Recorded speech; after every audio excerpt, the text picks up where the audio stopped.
तो अध्याय 15 से हम शुरू कर रहे हैं आज। अभी हमने 14 अध्याय कर लिए हैं, अब 15 पे आ गए हम, पुरुषोत्तम योग। तो अब यहाँ पे सबसे पहले भगवान कहेंगे।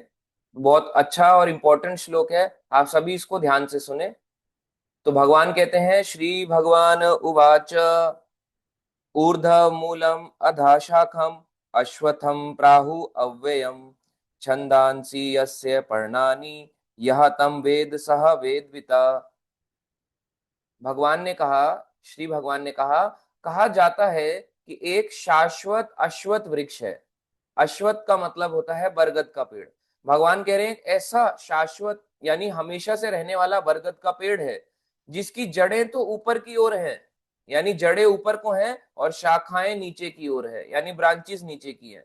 और तथा पत्तियां वैदिक स्तोत्र हैं, पत्तियां वैदिक स्तोत्र हैं, वैदिक वैदिक मंत्र हैं। जो इस वृक्ष को जानता है वह वेदों का ज्ञाता है।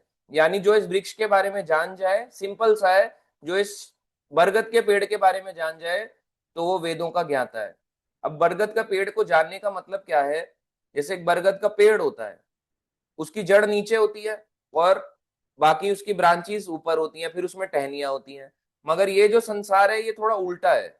यहाँ पे कैसा रहता है कि जड़ें ऊपर की ओर और नीचे उसकी टहनियां और बाकी सब है, ब्रांचेस नीचे की ओर, शाखाएं नीचे की ओर। ऐसा पेड़ है, यानी एक पेड़ ऐसा खड़ा होता है सीधा, तो उसको टेढ़ा कर दो ऐसे करके, बरगद के पेड़ को। ऐसा है ये संसार। तो अगर कोई इस चीज को जानता है तो वो संसार को जानता है। तो ये अब ये कैसे समझे, कैसा ये बरगद का पेड़ है, कैसा दिखता होगा? तो आइए चलते हैं, आपको एक फोटो दिखाते हैं बरगद के पेड़ की। तो ये रहा एक बरगद का पेड़, आप सबको दिख रहा है ये स्क्रीन पे? जिसको नहीं दिखे वो एक बार क्लियर कर दे कि नहीं दिख रहा है।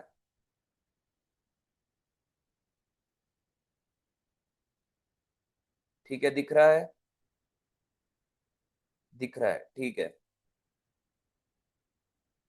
तो अब इसको बताते हैं क्या है इसका मतलब। तो आप ये देखो, सबसे ऊपर ये जो देख रहे हो आप, इसमें कौन है? राधा कृष्ण। पेड़ देखो कैसा है, एक आम तरह का पेड़ बता रहे हैं। आम जैसे कोई भी पेड़ ले लो, बरगद का पेड़ ले लो, कोई भी ले लो, तो नीचे इसकी जड़ें हैं और ऊपर पेड़ खिला हुआ है। मगर ये संसार कैसा है? उल्टा। देखो बीच में एक लाइन डली हुई है, यहाँ पे एक लाइन डली हुई है। अगर आप ध्यान से देखो तो यहाँ पे एक लाइन डली हुई है पूरी एक। इससे समझ में आता है कि हमारे और भगवान के संसार में डिफरेंस है, आध्यात्मिक और भौतिक जगत में।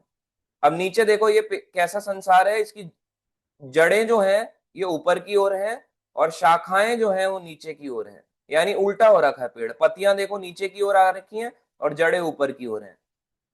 अब इसमें पत्तियों को क्या बोला गया कि जो पत्तियां हैं ये वैदिक स्तोत्र हैं, यानी वैदिक हिम्स, इंग्लिश लैंग्वेज में बोला जाता है हिम्स, या अगर और आसान शब्दों में बोले तो वेद। ये पत्तियां वेद हैं, वैदिक मंत्र हैं ये पत्तियां। वेद ये पत्तियां हैं और ये देखो उल्टी हो रखी हैं, तो जड़ें ऊपर की ओर हैं इसमें।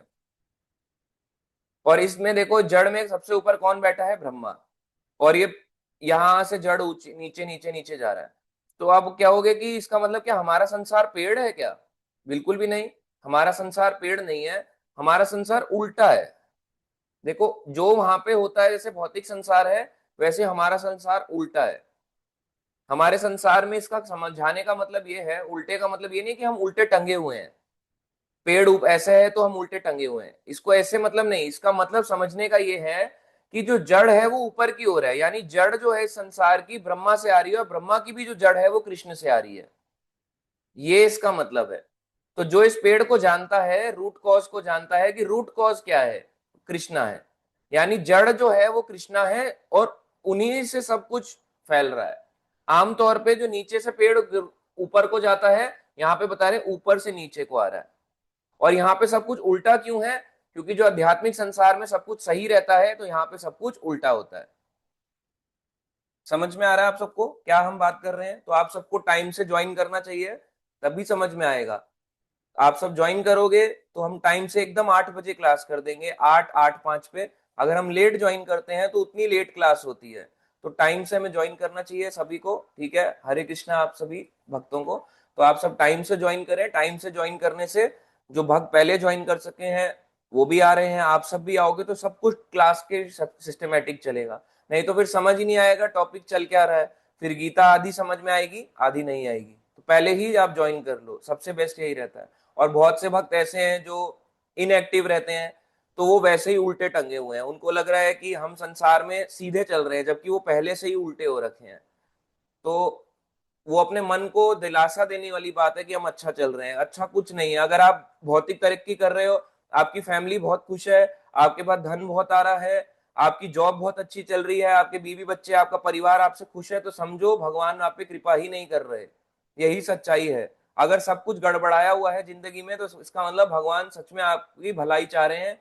भगवान आपकी अपने आप आपको अपने पास बुलाना चाह रहे हैं। अगर सब कुछ मस्त चल रहा है, इसका मतलब भगवान आपके जीवन आपको ध्यान ही नहीं दे रहे। भगवान भगवान का हमारे से ध्यान ही भी भटका हुआ है।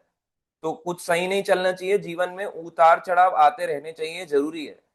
तो बहुत से लोग ऐसे होते हैं क्योंकि उनका जीवन जो है ना, अभी उनको समझ नहीं आया कि संसार ही उल्टा है। तो पेड़ जो है ना, देखो कैसा होता है। जैसे हम यहाँ पे प्रभुपाद जी तात्पर्य में लिखते हैं कि जैसे परछाई वो होता है पानी में, आप देखो पेड़ है, पानी, एक पेड़ ऐसे खड़ा हुआ है, नीचे पानी है, पानी में ऐसे, पानी में देखो, पानी में आप पेड़ को देखोगे तो उल्टा दिखाई देगा। तो क्या वो उल्टा पेड़ सच्चा है? यानी वो कब तक रहेगा? इस पेड़ के कारण वो पानी में पेड़ जो दिख रहा है वो है, यानी उसकी परछाई पानी में दिख रही है। अगर असली पेड़ ही नहीं रहेगा तो परछाई किस काम की? आप समझ रहे हो ना मैं क्या कहना चाह रहा हूँ? असली पेड़ है तो ही तो उसकी परछाई है। अगर असली पेड़ ही नहीं रहेगा तो ये संसार ही क्यों रहेगा? अगर ऐसा पेड़ नहीं है तो उल्टा पेड़ भी कैसे आएगा? उल्टा दिखाई नहीं देगा। हम जब पानी के पास खड़े होते हैं तो हम अपने आप को उल्टा देखते हैं, तो क्या हम सच में उल्टा हो गए? नहीं होते। वैसे ही भौतिक संसार ऐसा नहीं कि उल्टा टंगा हुआ है, यहाँ पे हर चीज उल्टी होती है। आप सीधी करना चाहोगे वो उल्टा होगा, हम कुछ अच्छा काम करना चाहेंगे वो उल्टा होगा। ये संसार का नियम है। प्रभुपाद जी कहते हैं कि ये संसार जो है ये प्रतिबिंब है। प्रतिबिंब का मतलब है रिफ्लेक्शन है।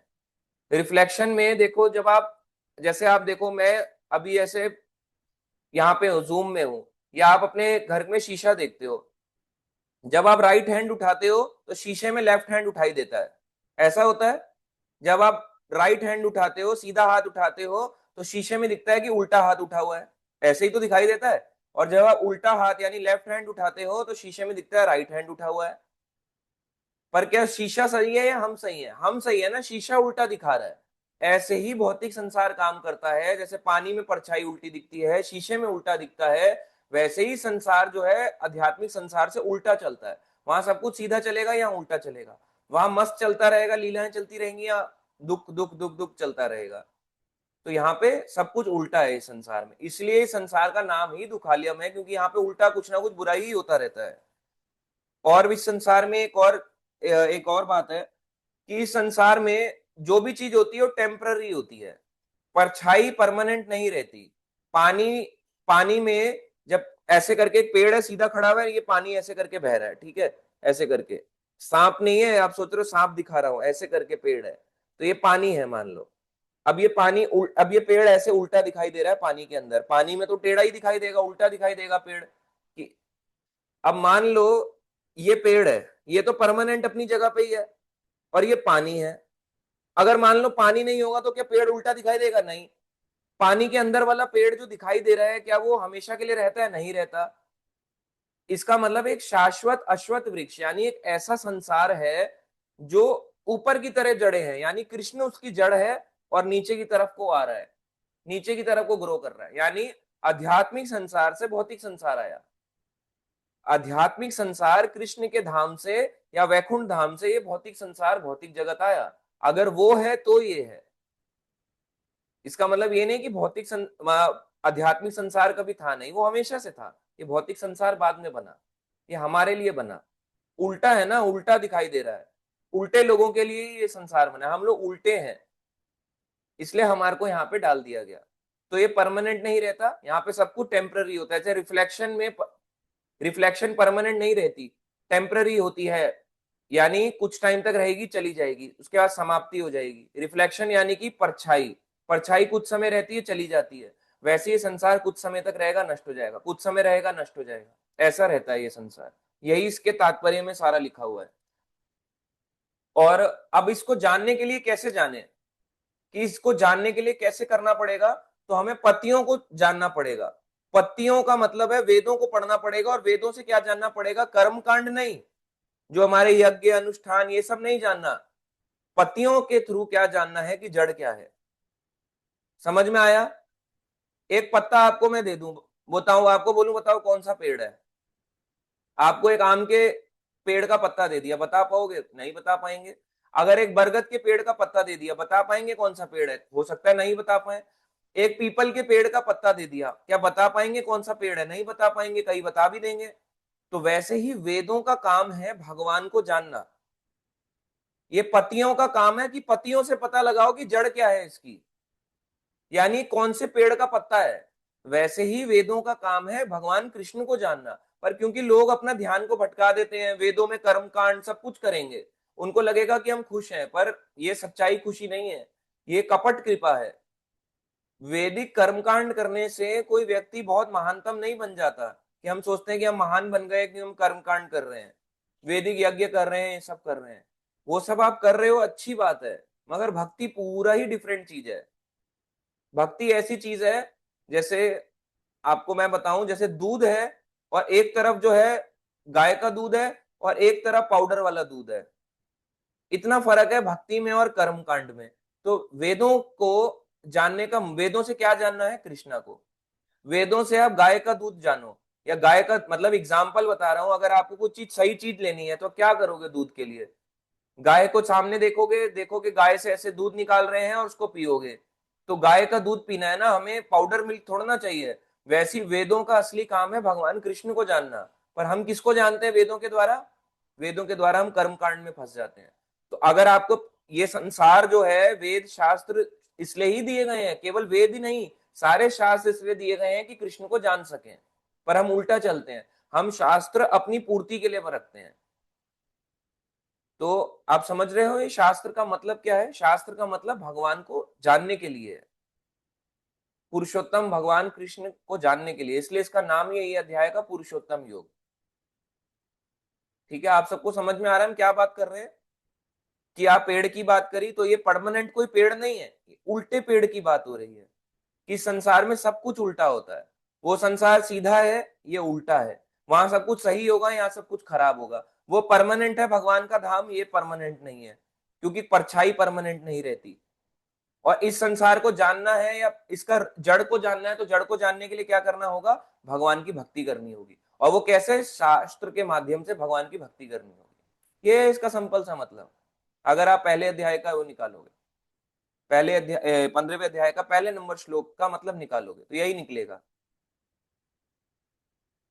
अब इसको जानना है, मान लो कैसे इसको जानेंगे कि भौतिक संसार क्या है। तो देखो प्रभुपाद जी इसमें क्या लिखते हैं, आप सबको स्क्रीन दिख रहा है पहला नंबर श्लोक? तो इसमें आपको दिखाते हैं, अगर आपको नहीं दिख रहा तो जरूर बताएं, अगर दिख रहा है तो बहुत वो भी बता दें। ठीक है, सबको क्लियर आ रहा है? ठीक है, तो यहाँ पे देखो प्रभुपाद जी लिखते हैं इसी में तात्पर्य में, जो व्यक्ति इस भौतिक जगत से बाहर निकलना चाहता है, उसे वैश्लेषिक अध्ययन के माध्यम से इस वृक्ष को भली भांति जान लेना चाहिए। तो वैश्लेषिक अध्ययन का मतलब क्या है? अगर आप इसका मतलब जानोगे, इंग्लिश में इसका मतलब होता है एनालिटिकल स्टडी। एनालिसिस करना होगा, पढ़ाई करनी होगी, डिटेल एनालिसिस करना होगा, अगर आप इस भौतिक जगत से बाहर आना चाहते हो। मूर्खता आपको इस संसार से नहीं छुटकारा देगी। हमें बाहर आना होगा, जानना होगा हम क्या हैं, हमारी इंद्रियां क्या हैं, शरीर क्या है, आत्मा क्या है, मन क्या है, हर चीज को, तत्वों को डिटेल में जानना होगा। अगर नहीं जानेंगे तो यहीं रह जाएंगे। हर चीज का कारण जानो कि हम कष्ट क्यों भोग रहे हैं। केवल बोलने से या सुनने से नहीं होगा, हमें डिटेल एनालिसिस करना होगा। एक कपड़ा लेने जाते हैं बाजार में, तो बाजार में एक ही कपड़ा के लिए, शादी के लिए चाहिए होता है या किसी भी चीज के लिए चाहिए होता है, पैंट चाहिए हो, पजामा चाहिए हो, और तो और अगर छोटा सा छोटा भी कपड़ा चाहिए हो, एक सॉक्स क्यों ना हो, उसके में भी हम 10 तरह की चीजें देखते हैं। अच्छा कितने रुपए का है, क्या है, कैसा कपड़ा है, सॉफ्ट है, हार्ड है, कितने रुपए का आ रहा है, मेरे पे फिट हो रहा है या नहीं हो रहा, अच्छा लग रहा है नहीं लग रहा, कलर अच्छा है या नहीं। इन चीजों में मेहनत करते हैं। और अगर भगवान की भक्ति की बात हो तो उसमें मेहनत हमारी कम रहती है। हमें मेहनत करनी ही होगी। इसका मतलब ये नहीं कि हम अपने काम को त्याग करने को बोल रहे हैं। आपको मेहनत करनी होगी, आपको और हम सबको ही मेहनत करनी होगी अगर हमें भगवान के धाम तक जाना है। अगर यहीं रहना है तो हमारा फिर अलग बात है, यहीं फिर हम रहते रहेंगे और सड़ते रहेंगे हम यहाँ पे इसी संसार में। तो डिटेल हर चीज का एनालिसिस करना होगा, हर चीज का। ठीक है, और आगे बढ़ते हैं हम दूसरे नंबर श्लोक पे आज के।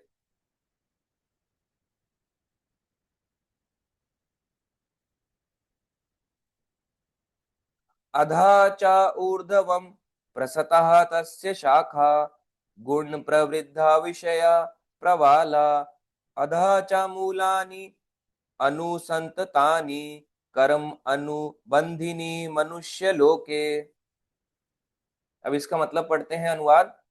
इस वृक्ष की शाखाएं ऊपर, असल में ये कोई रियल पेड़ नहीं है, ये एग्जाम्पल के लिए पेड़ बताया जा रहा है। इस वृक्ष की शाखाएं ऊपर तथा नीचे फैली हुई है, चारों तरफ इसकी शाखाएं ब्रांचेस फैली हुई है पेड़ की, और प्रकृति के 3 गुणों द्वारा पोषित है। अब ये कैसा है देखो, आपको फिर से दिखाते हैं फोटो में संसार कैसा है। ये चारों तरफ इसकी शाखाएं फैली हुई है, दिख रहा है आपको ये फोटो?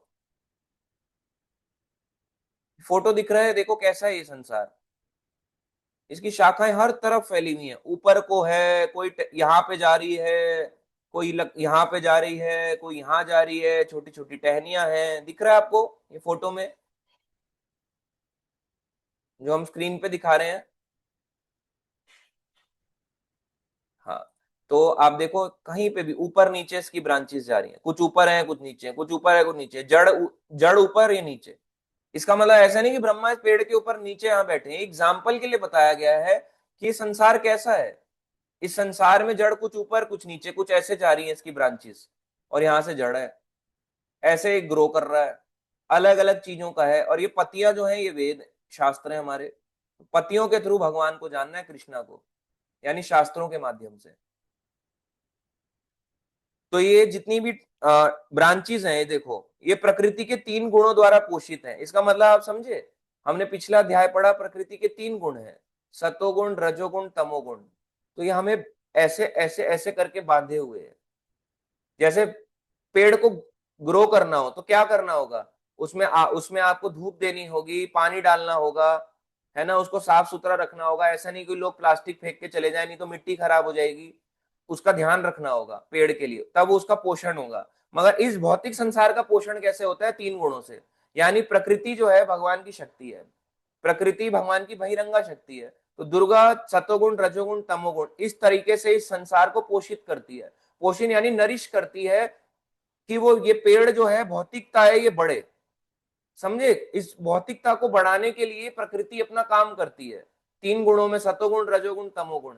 यानी आसान शब्दों में और जाना जाए, और आसान शब्दों में, दुर्गा का काम ही है भौतिक संसार में हमें बांधना। वो हमें नहीं छोड़ने देगी इतनी आसानी से कि आप छोड़ के भाग जाओ। उनका ड्यूटी है ये, वो चाहेंगी तो हमें बांधेंगी बांधेंगी बांधेंगी, और ज्यादा बांधेगी। क्योंकि उनका काम है पोषण देना, इस संसार को पोषण देना। और पोषण कैसे मिलेगा? सतोगुण रजोगुण तमोगुण से। लोगों को बांधो, किसी को सतोगुणी बना दो, किसी को रजोगुणी बना दो, किसी को तमोगुणी बना दो, अलग अलग तरीके के लोग बन जाएंगे।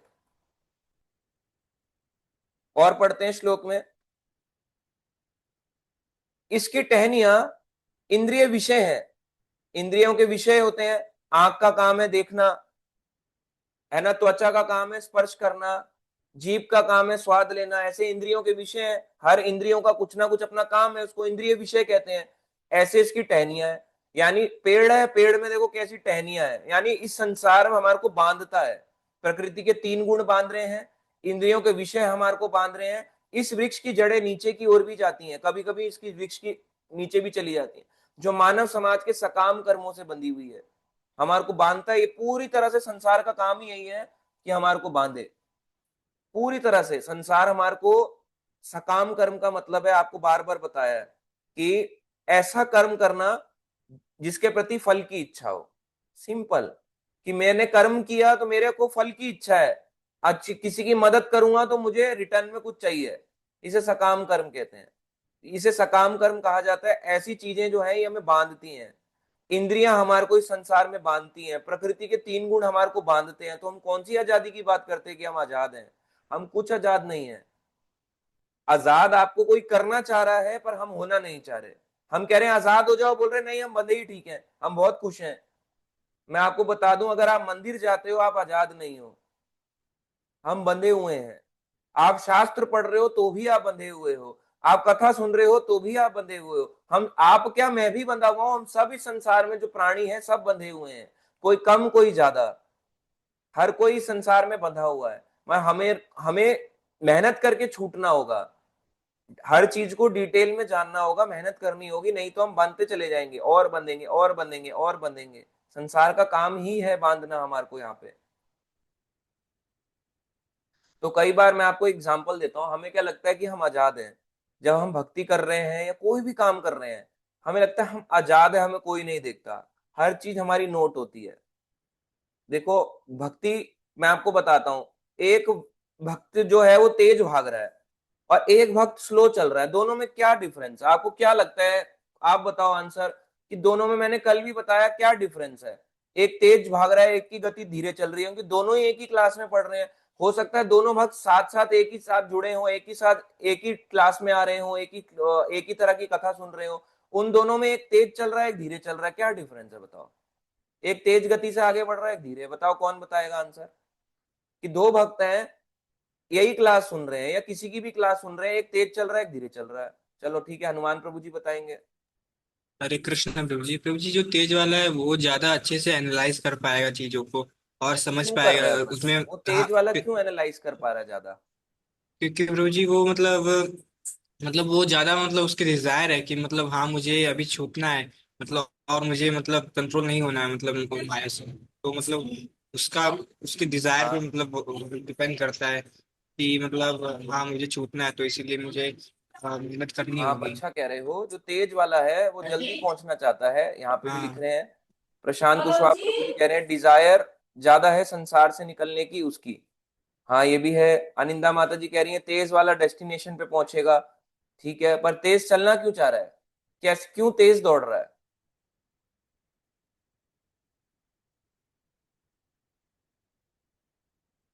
प्रभु जी क्योंकि वो समझ गया है कि हाँ अगर मतलब हम लोग जैसे दौड़ेंगे नहीं तो हम लोग और फंसते जाएंगे। और अगर मतलब यही मतलब फंसते जाएंगे मतलब बहुत ज्यादा अगर हम लोग जल्दी नहीं जाएंगे तो।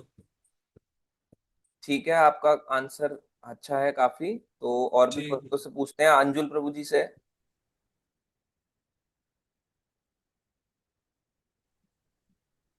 हरे कृष्ण प्रभु जी मतलब वो भक्ति इसलिए कर पा रहा है काफी देर से क्योंकि उसमें उसके पास्ट कर्मास का भी काफी इम्पेक्ट पड़ता है, उसने पिछले जन्म में कितनी भक्ति करी है। हाँ ठीक है, ये भी है कि पिछले जन्म में कितनी भक्ति करी है, ये भी है। अच्छा है आंसर।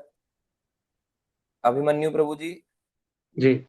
प्रभु जी हो सकता है कि उसका जो क्या कहते हैं, जो ग्रिपिंग पावर बहुत अच्छी हो भक्ति में, मतलब जो सेवा ज़्यादा अच्छी करता हो और लेक्चर वगैरह जो अटेंड करता हो ठीक से, हो सकता है उस वजह से फास्ट चल रहा हो।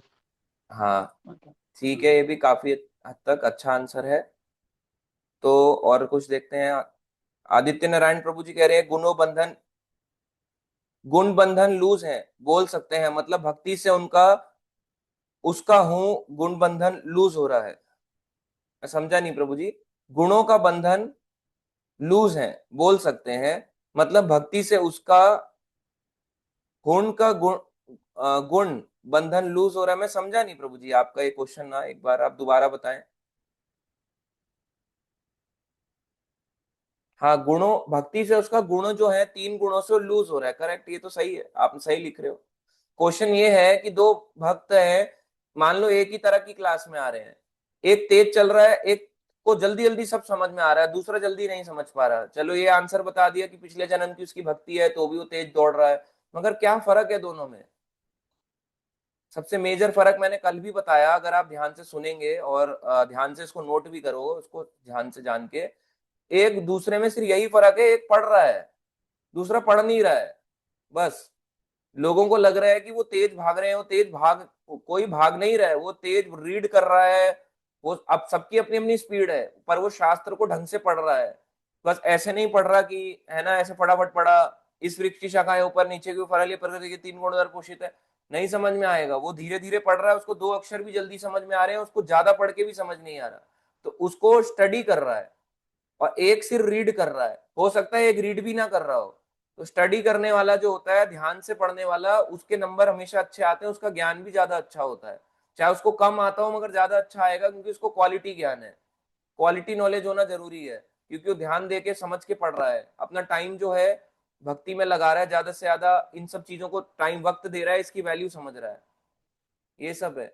और दूसरा वाला व्यक्ति है, वो हो सकता है सुन तो बहुत कुछ रहा है मगर पढ़ नहीं रहा, मेहनत नहीं कर रहा। स्कूल में जब भी हम अच्छे नंबर लाते हैं तो उसका कारण क्या होता है अच्छे नंबर लाने का? सिंपल, टीचर तो सबको ही वही पढ़ा रहा है, जो बच्चा पढ़ रहा था टीचर से जो पढ़ रहे हैं, जो फर्स्ट आ रहा है वो भी वही पढ़ रहा है, जो फेल हो रहा है वो भी वही फेल हो रहा है, तो आपके टीचर को दोष दोगे कि आपकी वजह से फेल हो गया? टीचर की गलती नहीं होती, व्यक्ति बच्चे की गलती होती है, स्टूडेंट की गलती होती है, उनको पढ़ नहीं रहा। दो बच्चे हैं, मान लो 50 बच्चे हैं, एक फर्स्ट आएगा, एक सेकंड आएगा, एक थर्ड आएगा, कुछ अलग अलग लेवल पे आते हैं। और कुछ बच्चे ऐसे हैं, 4-5 बच्चे जो क्लास में 50 बच्चों की क्लास में फेल हो गए। क्यों फेल हो रहे हैं?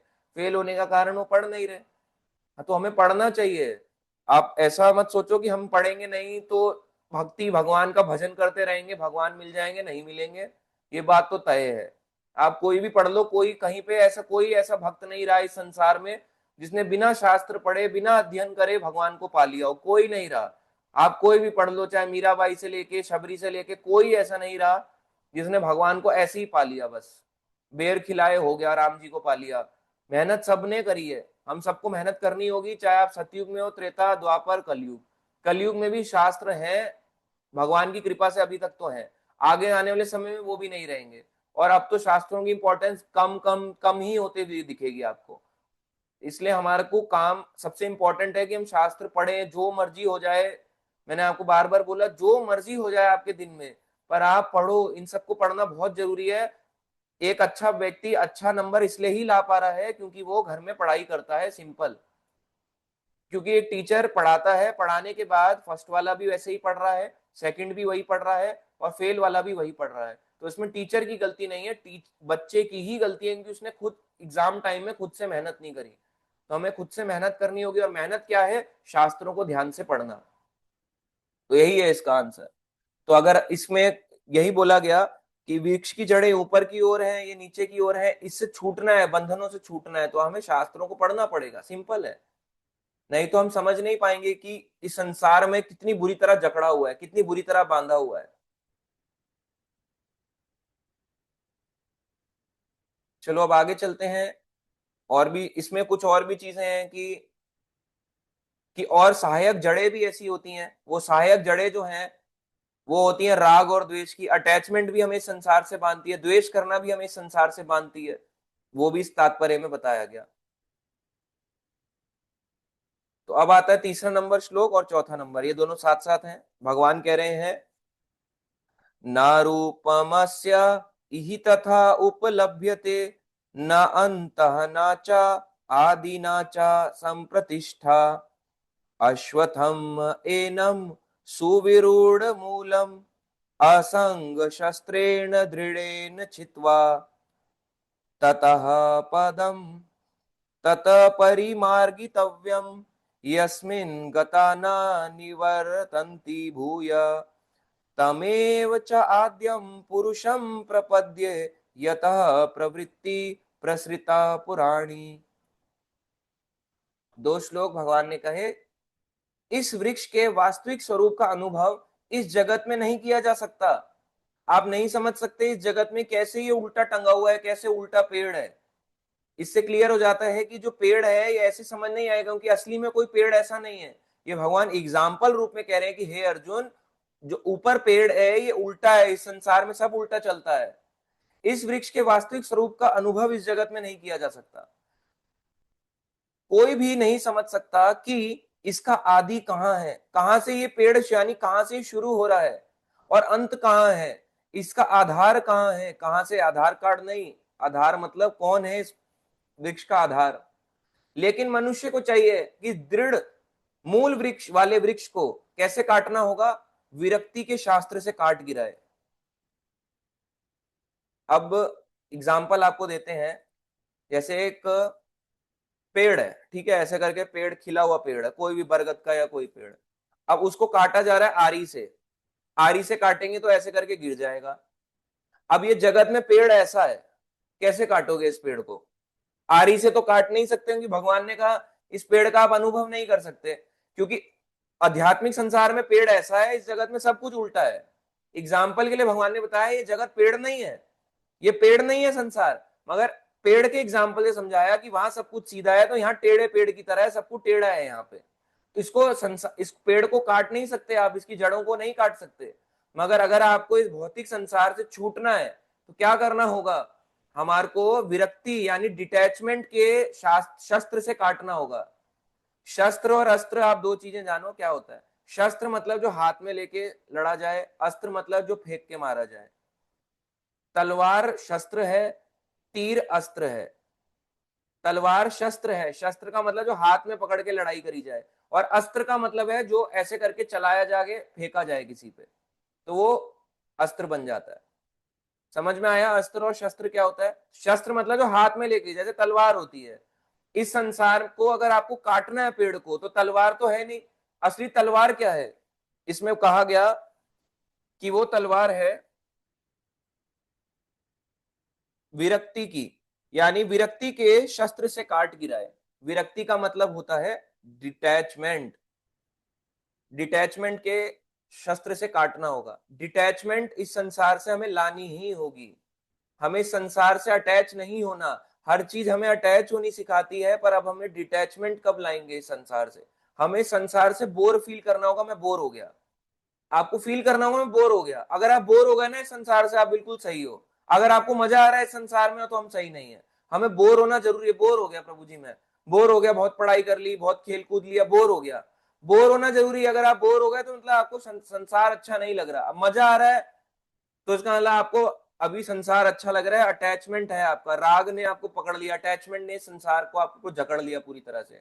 ये जड़ें जो हैं आपके ऊपर ऐसे ऐसे ऐसे करके जकड़ रही हैं। प्रकृति के तीन गुण भी हमें ऐसे ऐसे ऐसे करके बांध रहे हैं, हमें दिखाई नहीं दे रहे, अदृश्य रूप में बांध रहे हैं।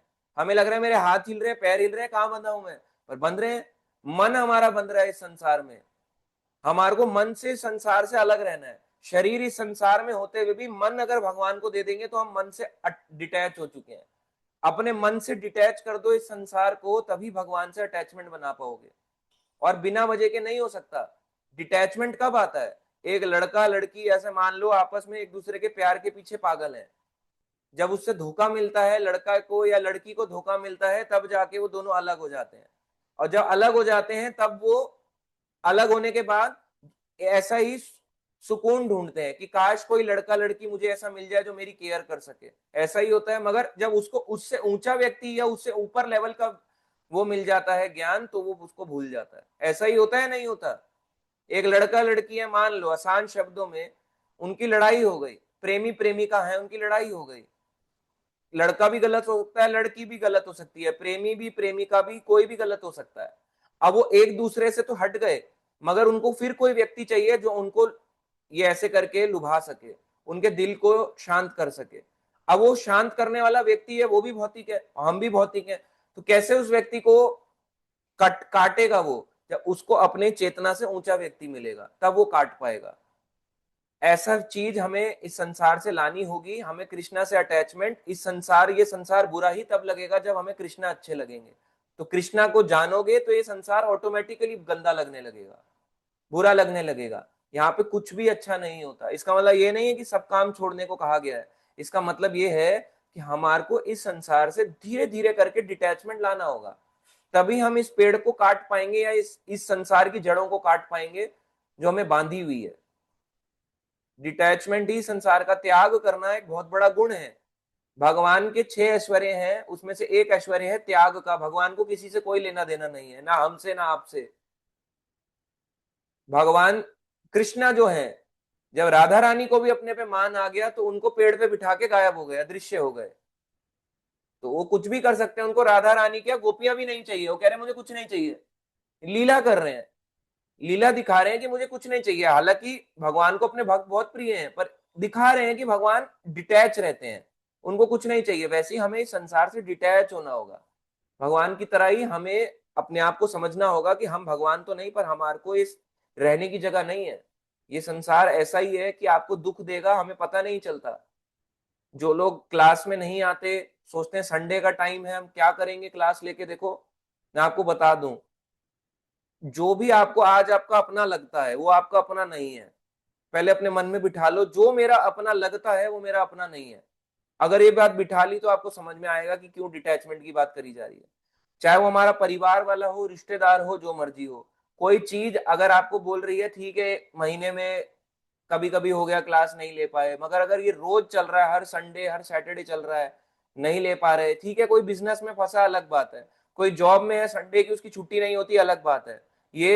ये तो अनअवॉइडेबल रीजन है, क्योंकि उसको खाना भी खाना है, भोग भी लगाना है। क्या खाएगा अगर शरीर काम करना बंद कर देगा तो वो समझदारी है, वो अलग बात है। मगर आम व्यक्ति जो कह रहा है संडे का दिन जिसकी छुट्टी है तो वो ले सकता है क्लास को, उसके पास बहुत टाइम है, हमारे पास भी उतना ही टाइम है, उनके पास भी उतना ही टाइम है, सभी के पास इतना टाइम है। तो अगर हम अपने इस चीज को काट ही नहीं पा रहे संसार को, फिर हम कह रहे हैं डिटैचमेंट की बातें कर रहे हैं, कुछ नहीं होगा जन्माष्टमी की भीड़ लगाने से। वो कचड़ा है, कचड़ा क्राउड है वो। कचड़ा क्राउड को भगवान को नहीं चाहिए। आपको क्या लगता है सारे लोग आ रहे हैं, भगवान सबको धाम लेके चले जाएंगे? नहीं ले जाएंगे। वो तो बोला जाता है, महिमा गाई जाती है, दर्शन करने से ऐसा हो जाता है, जन्माष्टमी में ये हो जाता है, ये हो जाता है, फलाना हो जाता है। कुछ नहीं होता, मैं आपको बता दूं। आदमी वैसे वैसे का वैसे ही भौतिक रहता है, थोड़ी कृपा मिलती है फिर भौतिकता में ही जीता है। असली कृपा यही है कि हमारे को संसार से डिटैचमेंट लाना होगा, कुछ भी करके लाना होगा। और प्रभुपाद जी इसमें लिखते हैं कि डिटैचमेंट कैसे आता है। अब देखो कैसे आएगा डिटैचमेंट इस संसार से।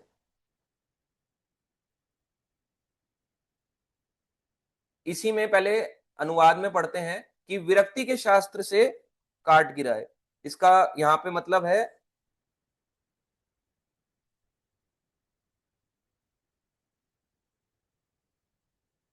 असंग शस्त्रेण दृढ़ेन चित्वा। यहां पे देखो लिखा हुआ भी है, इसी श्लोक में लिखा है इस शास्त्र से काट दे, वैराग के शास्त्र से इसको काट दे। अब आगे चलते हैं, इसी श्लोक में भगवान कह रहे हैं तत्पश्चात उसे ऐसे स्थान की खोज करनी चाहिए जहां जाकर लौटना ना पड़े। ऐसी जगह ढूंढो जहां से वापस ना आना पड़े। छुपन छुपाई नहीं खेलनी। अब हमें ऐसी जगह जाना है परमानेंट, भगवान के धाम को, जहां से वापस ना आना पड़े, जहां उस भगवान की शरण ग्रहण कर ली जाए। ऐसा करना चाहिए जिससे अनादि काल से प्रत्येक वस्तु को सूत्रपात तथा विस्तार होता आया है। ऐसी चीज जगह जाना है जहां से अनादि काल से, यानी जब टाइम भी नहीं था, हर चीज वहीं से बिगिनिंग हुई है, वही चीज वहीं से आगे बढ़ी है, उस जगह जाना है हमें। इसके हमारे को ध्यान रखना है। अगर हम इसके ऊपर हमारा फोकस नहीं है तो इसका मतलब हमारा भक्ति का फोकस ठीक नहीं है। तो इसीलिए ये जो है शास्त्र, हमारा शस्त्र क्या है? विराग का। अब ये कैसे लाया जाएगा, कैसे इस संसार को भूल के हम भगवान के धाम को जा पाएंगे? देखो यहां पे लिखा है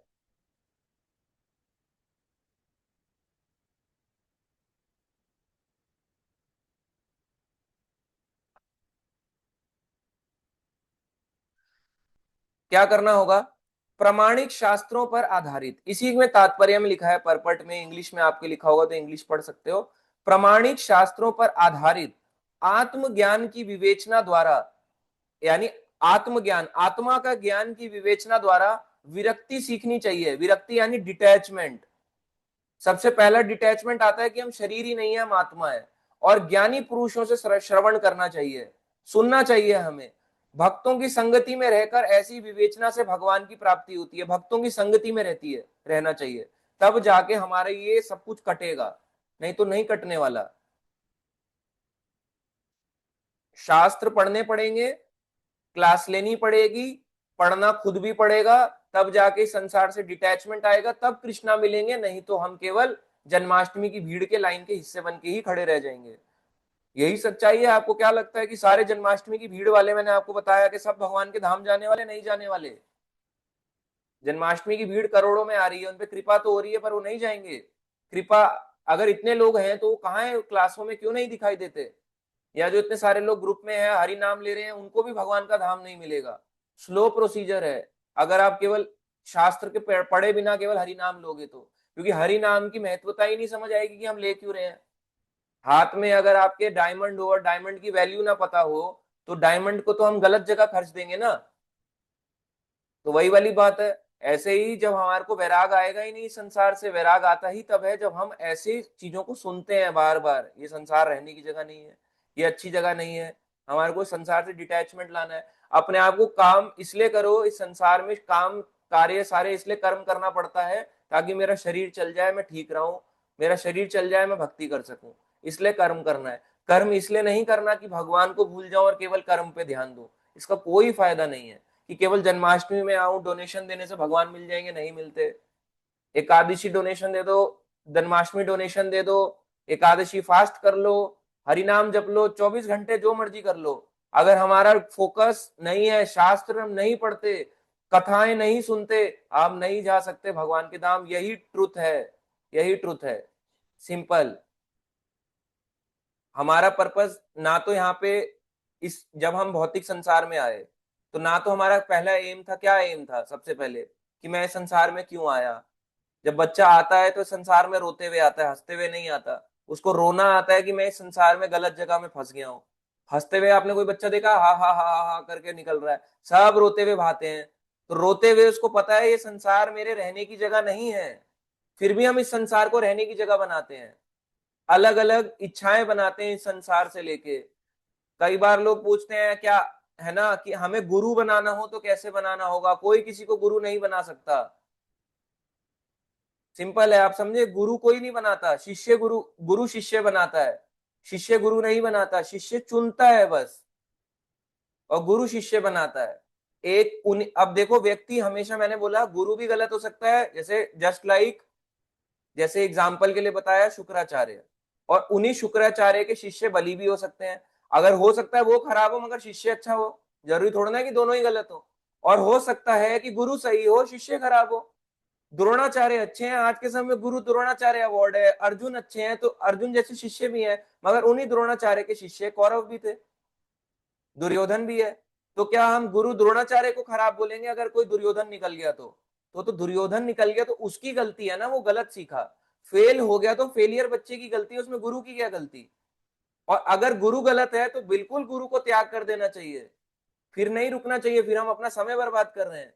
अगर हमें पता है कि गुरु गलत है, वो बोलता है मगर फॉलो कुछ नहीं करता, तो फिर उसका त्याग करना बिल्कुल, हमारे को शास्त्र राइट देता है, इसको त्याग कर देना चाहिए। जो 4 नियम बोले गए वो खुद 4 नियम पे नहीं टिका, तो फिर हम किस बात के गुरु बोल रहे हैं उसको? सिंपल है। दूसरों को बोल रहा है 4 नियम करो, खुद ही 4 नियम नहीं हो रहे। दूसरों को बोल रहा है चाय कॉफी पीने छोड़ो, दूसरे पता चल रहा है खुद ही चाय कॉफी चल रही है। तो 4 नियम का खुद पालन हो तभी हम दूसरे को बोल सकते हैं कि आप भी पालन करो, बिल्कुल राइट है हमारे पास। और हमारे को ये भी ध्यान होगा कि शिष्य भी गलत हो सकता है गुरु के सही होते हुए। द्रोणाचार्य के शिष्य दुर्योधन थे, याद रखना होगा, ये सारी चीजें हैं। तो कोई भी गलत हो सकता है इंसान, इसलिए सही तरीके से हमें सीखना है। हम संसार में आए इसलिए हैं कि हमें सही चीजों को जानना है, क्या सही है क्या गलत है। हम रोते हुए आए हैं, हंसते हुए जाना चाहते हैं। हंसेंगे कैसे? जब इस संसार से डिटैचमेंट आएगा। अगर इस संसार से अटैचमेंट आ गया, अगर आप खुश हो इस संसार से, हम खुश हैं, तो अच्छी चीज नहीं है। तो इसका मतलब ये नहीं रोना शुरू कर दें, पर इस संसार को आप जान के रखो, देखो परमानेंट कुछ नहीं है यहाँ पे, कुछ भी परमानेंट नहीं है। अचानक इंडिया पाकिस्तान वॉर होती है, अचानक रुक जाती है, अगले ही मिनट पता चलता है रुक गई, फिर पता चलता है शाम के समय 6 बजे के बाद, 6 बजे इंडिया पाकिस्तान वॉर रुक गई, फिर पता चला आधे घंटे बाद पाकिस्तान वॉर स्टार्ट कर दी, फिर इंडिया पाकिस्तान वॉर हो गई, फिर रात को पता चला इंडिया पाकिस्तान वॉर परमानेंट रुक गई। कुछ भी होता रहता है यहाँ पे, कुछ भी होता रहता है। आप सोचो, हम लोग तो भले हैं जो लोग यहाँ रहते हैं, मगर जो लोग बॉर्डर के पास रहते हैं उनकी क्या जिंदगी। तो भगवान ने हमारे को इतना शक्ति दी है कि आप बचे हुए हो, आज भी हमारे लोग सुरक्षित हैं। तो भगवान ने कुछ सोच के ही हमारी रक्षा करी है, उसको हमें समय को व्यर्थ नहीं करना चाहिए, किसी भी तरीके के हमें समय को व्यर्थ नहीं करना चाहिए। ज्यादा से ज्यादा समय शास्त्र लेके बैठ जाओ, कुछ समझ ना आए क्या होगा, ज्यादा से ज्यादा बुक बंद कर दोगे, सो जाओगे, किताब के आगे सो जाओ। अगर कई लोग सोचते हैं मैं ऐसे ऐसे पढ़ रहा हूँ, पढ़ते पढ़ते ऐसे करके सो गए इसी के ऊपर, तो क्या ये अपराध है? नहीं, अपराध नहीं है, कोई बात नहीं, सो गए क्या दिक्कत है? अगर मैं खाना खाते हुए पढ़ रहा हूँ, मेरे पास टाइम नहीं होता, कोई बात नहीं, पढ़ो, क्या दिक्कत है? ज्यादा से ज्यादा कोई बुक गंदी ही तो होगी, हालांकि ऐसे करना नहीं चाहिए, पर फिर भी ज्यादा से ज्यादा क्या होगा इसमें? वो गिर जाएगा, खाना गिर जाएगा, ज्यादा से ज्यादा तेल लग जाएगा, इससे ज्यादा तो कुछ नहीं होगा। पर पढ़ो। अगर यही सोचते रहेंगे कि केवल ऑरेंज कपड़ा खुलेगा, ऐसे करके बैठेंगे, तकत होगा, तकत के ऊपर ऐसे करके पन्ना पलटेंगे, फिर तो हो गई पढ़ाई। आपको क्या लगता है कि हम लोग ऐसे पढ़ रहे हैं, जो भी आपको पढ़ा रहा है वो ऐसे पढ़ रहा है? गलत हो आप। इस तरीके से आप कलयुग में नहीं पढ़ सकते। ये आप सतयुग की बातें कर रहे हो जी, हम कलयुग में रहे। जहां जगह मिल रही है पढ़ लो भाई। अपने पास बुक रखो, हमेशा बाहर जाओ, अंदर रहो, जहां मर्जी जाओ, अपने पास बुक रखो, एक ना एक बुक रखो, चाहे कुछ ना करना हो, लेके जाओ पर अपने पास बुक। मान लो आप जा रहे हो, अचानक से भूचाल आ गया, क्या करोगे? सब नष्ट हो गया, आपके घर में सब नष्ट हो गया, एक यही बुक बचनी थी आपके साथ में, तो बुक बच गई ना। इसलिए बुक लेके जाओ हर जगह पे। हर जगह आप एक ना एक किताब कैरी करो, अगर आप इन संसार से छूटना चाहते हो।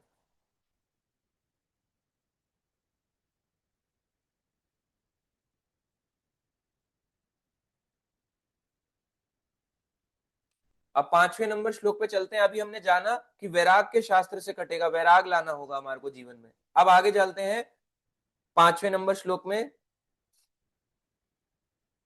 निर्माण मोहा जित संग दोषा अध्यात्म नित्या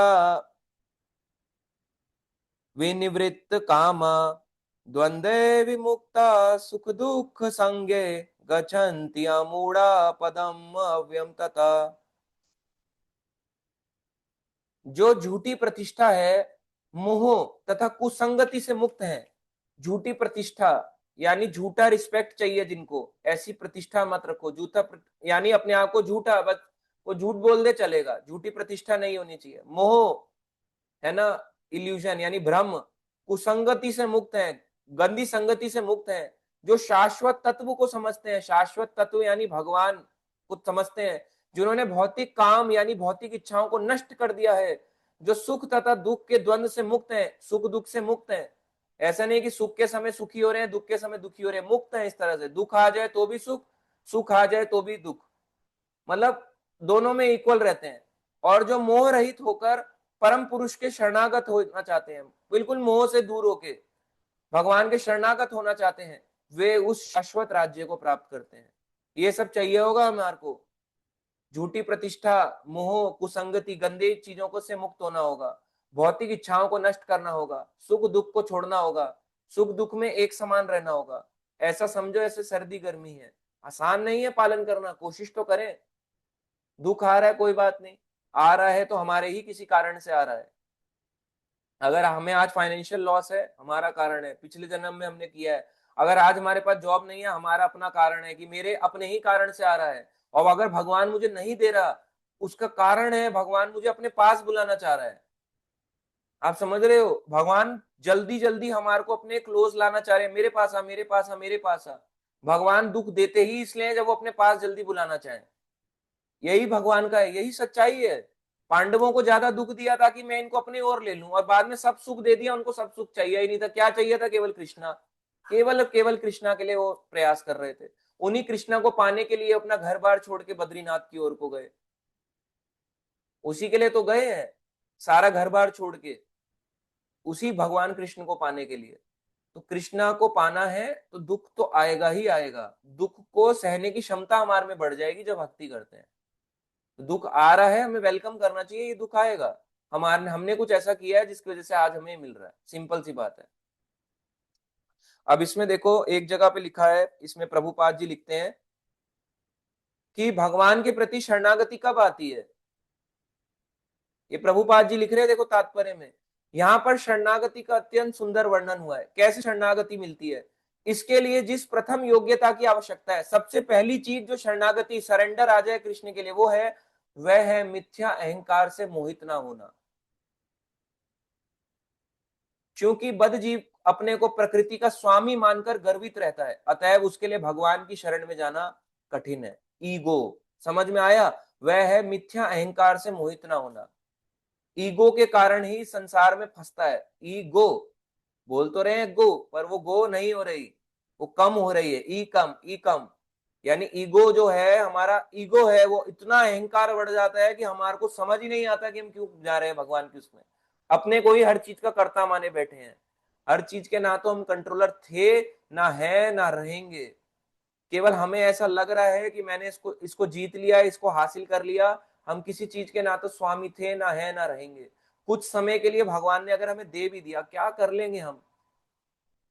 प्रभुपाद जी कहते हैं, जैसे बहुत से वर्ल्ड वॉर के समय वर्ल्ड वॉर हुई, उन्होंने तो देखी है, तो कहते हैं इतनी वर्ल्ड वॉर हुई तो कोई कंट्री किसी पे अटैक करता है, कोई किसी पे अटैक करता है, ज्यादा से ज्यादा अपना लैंड लेना चाहते हैं कि मेरे पास ज्यादा लैंड आ जाए, मेरे पास ज्यादा लैंड आ जाए, मेरे पास ज्यादा लैंड आ जाए, यानी जमीन ज्यादा आ जाए, मेरे देश के पास ज्यादा हिस्सा, मेरे देश का ज्यादा हिस्सा बन जाए। मगर क्या फायदा ज्यादा हिस्सा करने का भी? रहना तो आपने छोटे से में ही घर में है ना। प्रेसिडेंट को तो उतने ही जगह में चाहिए जितना प्रेसिडेंट हाउस होता है। ऐसा तो नहीं कि प्रेसिडेंट के लिए अलग सा बहुत बड़ा राजमहल बना देंगे, उतना ही घर में प्रेसिडेंट ने रहना है, उतने ही घर में प्राइम मिनिस्टर ने रहना है, खाने के लिए भी उतनी ही रोटी चाहिए। तो किस तरीके के लिए, किस चीज के लिए हम लड़ाई कर रहे हैं? जमीन के लिए, जिस जमीन में हमने रहना भी नहीं। जैसे आज अगर इंडिया पाकिस्तान लड़ता है तो किस जमीन के लिए लड़ रहे हैं पाकिस्तान? कश्मीर कश्मीर कश्मीर, क्या करोगे कश्मीर में जाके? जब पता चलेगा वहां बर्फ पड़ रही है, वैसे ही लोग दूर भागेंगे। किस चीज के लिए लड़ाई है फालतू? समझ रहे हो ना आप? क्या करोगे उस कश्मीर में रह के जहाँ पे ना स्कूल है ना कॉलेज है? ऐसा नहीं कि पूरे कश्मीर में नहीं, मैं एग्जांपल दे रहा हूँ जो उस हिस्से में बॉर्डर लाइन एरियाज में लड़ाई हो रही है। तो कोई फायदा नहीं है। एक्चुअली देखना चाहे तो हर देश अपने टेरिटरी को बढ़ाना चाह रहा है कि मेरे ये बढ़ जाए, मेरा जो ये है वो बढ़ जाए। हम ये नहीं कह रहे कि हम मुस्लिम का समर्थन कर रहे हैं, मुस्लिम तो बिल्कुल गलत है कि वो तो इसी भाव से आगे बढ़ रहे हैं ज्यादातर। मगर अगर हम भी इसी भाव से बढ़ रहे हैं तो गलत है। पर हमें भगवान डिफेंड करना सिखाते हैं कि कोई अगर तुम्हारी प्रॉपर्टी पे हमला करे तो तुम्हें डिफेंड करना है, अटैक मत करो फालतू का। फालतू चक्रों में मत पड़ो कि मेरा इतना देश हो जाए, मेरा देश इतना बढ़ जाए, मेरा इतना बढ़ जाए। जितना बढ़ाओगे कोई फायदा नहीं है, रहना तो उतने में ही है। चाहे वर्ल्ड वॉर हो, जो मर्जी हो, जो मर्जी हो, रहना तो आपको इतने ही घर के अंदर है। ज्यादा से ज्यादा आप 10 कमरे, 20-50 कमरे का मकान हो जाए, रहोगे तो एक ही कमरे में, सोओगे तो एक ही बिस्तर पे, खाने के लिए तो उतना ही चाहिए। इसलिए जितनी जरूरतें बनाएंगी संसार हमें बांधता जाएगा, अपने अंदर बांधता जाएगा, माया चपेट में लेती जाएगी। ईगो के कारण भगवान के प्रति शरणागति नहीं आती। जिसमें ईगो बहुत हाई होता है वो शरणागति नहीं दिखा पाता। ईगो नहीं होना चाहिए। ईगो काटना है हमें। ईगो का मतलब है कि मैं शरीर हूं, आत्मा नहीं हूं। यही तो बात हुई। क्योंकि अगर अपने आप को आत्मा मानेगा तो सबके प्रति शरणागत हो जाएगा, चाहे भक्त हो या संसार हो या भगवान हो।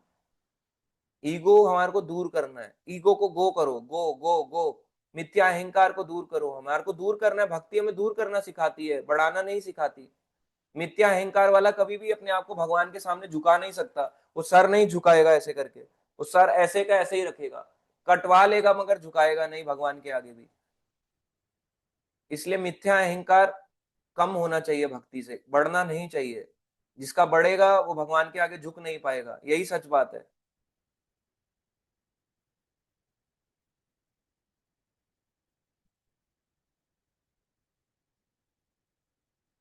शाश्वत भगवान के धाम को पाने के लिए ये सब करना होगा। और आगे चलते हैं अब आगे अगले श्लोकों में।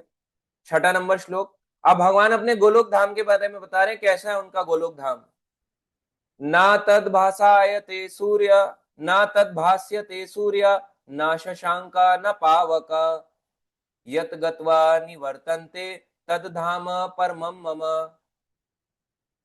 वह मेरा धाम, भगवान कह रहे हैं मेरा परम धाम, सबसे ऊंचा धाम है मेरा, यानी गोलोक वृंदावन धाम की बात कर रहे हैं। तात्पर्य में भी लिखा है वहां ना तो सूर्य है, ना चंद्र के द्वारा प्रकाशित होता है। वहां ना तो सूर्य है, ना चंद्रमा है, ना अग्नि है, ना बिजली है। ना अग्नि ना बिजली से वहां पे लाइट आती है। जो लोग वहां पहुंच जाते हैं वे इस भौतिक जगत में फिर से लौट कर नहीं आते। थोड़ा सा भगवान ने अपने गोलोक धाम के बारे में बताया कि जो वहां पहुंच जाएगा वो कभी इस भौतिक संसार में नहीं आएगा, वो फ्री हो जाएगा हमेशा के लिए इस संसार से।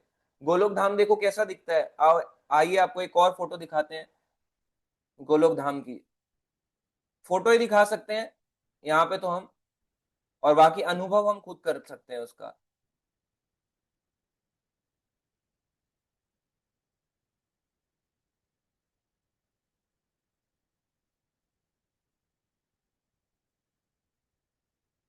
सबको दिख रहा है? स्क्रीन दिख रही है सबको? स्क्रीन दिख रही है?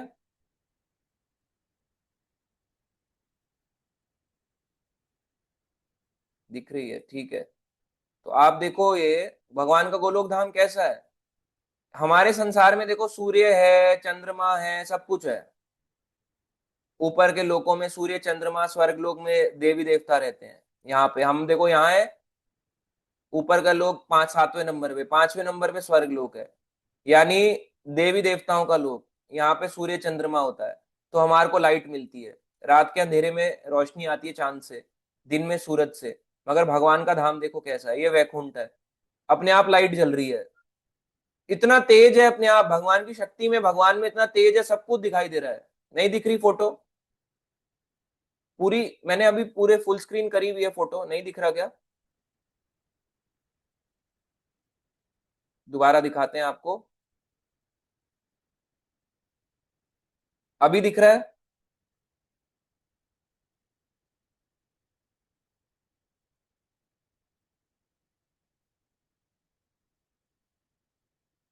अच्छा, अभी लोडिंग हो रहा है।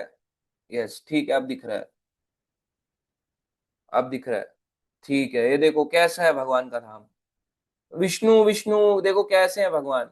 ऋषिकेश, अनिरुद्ध, पद्मनाभ, बुद्ध, है ना, केशव, वासुदेव, नारायण, ऐसे करके अपने अपने चतुर्भुज स्वरूप में रहते हैं, नारायण स्वरूप में। देखो कैसा दिख रहा है भगवान का धाम।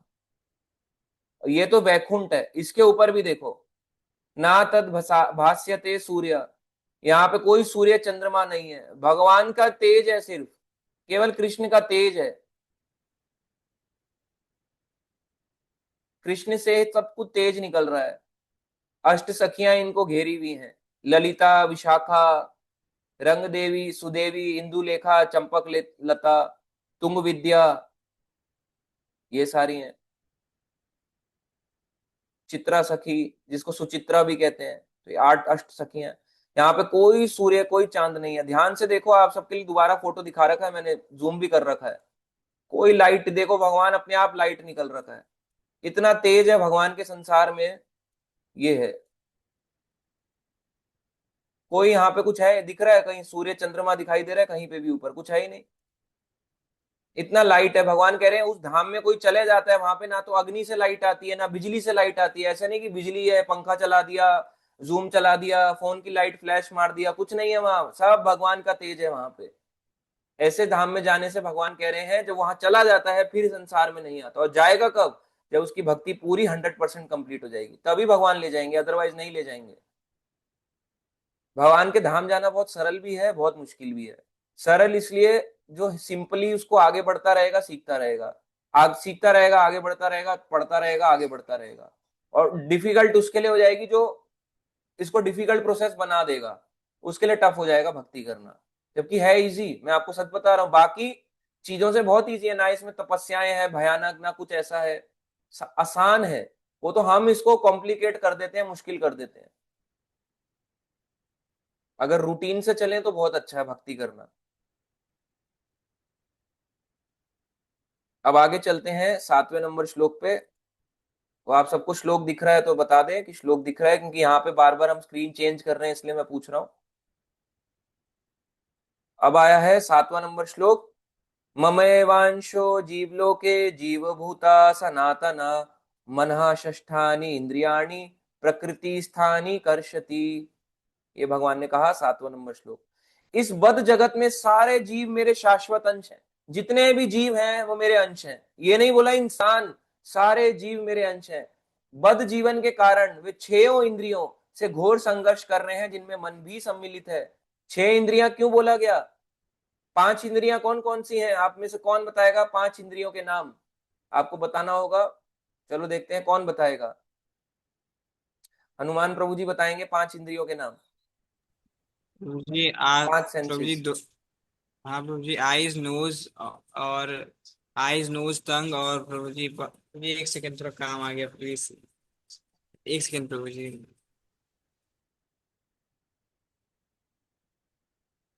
और कोई? 5 सेंसेस कौन सी है हमारी? अपना फेस देखो, जूम खोलो, जूम में अपना फेस ऑन करो, आपको दिख जाएगा 5। Eyes, nose, ear, skin, tongue, बस। आईज, नोज, आंख, नाक, कान, ईयर, है ना, स्किन, ये रही स्किन, और ये रही जीभ, टंग, हो गया 5 हो गई, बहुत सिंपल है। और छठा मन, मन ऐसा दिखता नहीं, मन के कारण ही हमारे इस संसार में 6 इंद्रियों से हम ढके हुए हैं, है ना। तो इस संसार में हम बंधे हुए हैं, पूरी तरह से बद्ध जीव हैं। अंश क्या है? जीवात्मा। जीवात्मा को अंश कहा गया।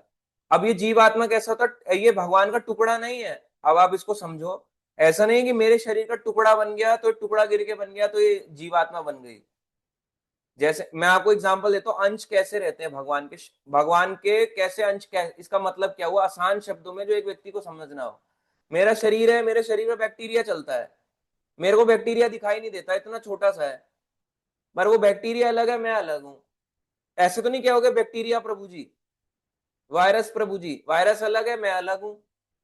समझ रहे हो? इस संसार में हमारे भी शरीर में कई तरह के अंश हैं छोटे छोटे, पर हमारे शरीर से जुड़े हैं, पर हमारे हमारे शरीर नहीं है ना। तो मेरा वो पर मेरे शरीर में रहता है, तो हम एक तरह से क्या बोल देंगे, हमारे अंश है। जब तक शरीर में है, शरीर से अलग हो गया, अलग हो गया, इसका मतलब ये नहीं वो लीन है मेरे में, लीन नहीं होता। ऐसे ही भगवान अपने आप को एक्सपेंड करते हैं, विष्णु रूप में और जीवात्मा रूप में। जीवात्मा अंश कहलाती है या विभिन्न अंश कहलाती है, विभिन्न अंश। और जो विष्णु तत्व होते हैं वो स्व अंश कहलाते हैं। स्व अंश यानी अपना अंश। स्व अंश, स्व का मतलब अपना, अंश यानी विष्णु तत्व हो गया। और विभिन्न अंश, विभिन्न अंश का मतलब दूसरे अंश जो उनकी सेवा करते हैं। आसान शब्दों में भगवान अपने आप को विष्णु रूपों में और जीवात्मा रूप में एक्सपेंड करते हैं। अब वही आत्मा का काम है भगवान की सेवा करना। अब अगर सेवा, एक मालिक है और उसका नौकर है, अब वो ऐसा नहीं है कि मालिक नौकर को मारे जा रहा है कि मेरी काम कर, मेरा काम कर, मेरा काम कर, मेरा काम कर, ऐसा भी नहीं है। ठीक है, तो अब मालिक का काम है इसकी सेवा करना। किसकी? मास्टर की सेवा करना। नौकर का काम है मालिक की सेवा करना। मालिक खुश तो नौकर खुश, मालिक खुश तो नौकर खुश, ऐसा चलता है। इसीलिए आत्मा अलग है, भगवान अलग है, दोनों अलग अलग है, तो कोई किसी में लीन नहीं होता। कई बार लोग कहते हैं लीन हो गए, भगवान में लीन हो गए, हम परमात्मा में लीन हो गए, कुछ भी लीन नहीं होता। क्योंकि अगर हम लीन हो जाएंगे तो फिर स्टेटमेंट तो गलत हो गई ना, हमारी पढ़ाई गलत हो गई। तो कुछ भी लीन नहीं होता, हम अलग भगवान अलग, सिंपल सी बात है। और इसी श्लोक में प्रभुपाद जी तात्पर्य में लिखते हैं कि जब हम इस संसार को छोड़ देते हैं तो आध्यात्मिक जगत में जाने में हमें एक आध्यात्मिक रूप मिलता है। आत्मा इतनी छोटी सी है, बाल के आगे भाग का 10,000वां हिस्सा, इतना छोटा सा कैसी सेवा करेगी? भगवान के साथ खेलना है मुझे, ग्वाल बाल बनना है, कैसे खेलोगे इतनी सी छोटे के रूप के साथ? भगवान हमें को छोटा भी कर सकते हैं, उसमें कोई वो बात नहीं है, मगर फिर भी इतनी छोटी सी है ना, क्या खेलेगी वो? तो भगवान उसको एक आध्यात्मिक रूप देते हैं। उसका आध्यात्मिक शरीर भी होता है और आत्मा तो खुद ही आध्यात्मिक है। यानी आत्मा भी नहीं मरती, शरीर भी नहीं मरता। भौतिक संसार में आत्मा को शरीर मिलता है, मर जाता है, भगवान के संसार में शरीर भी नहीं मरता। ऐसा शरीर दे देते हैं, कहते हैं अब कर मेरी सेवा, अब अच्छे से कर पाएगा। ऐसे करके भगवान एक अच्छा आध्यात्मिक शरीर हमारे को देते हैं।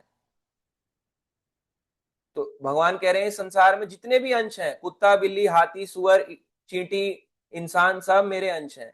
इसका मतलब ये नहीं कि हमने किसी को मारा काटा खा लिया तो भगवान उसको छोड़ देंगे, नहीं छोड़ते।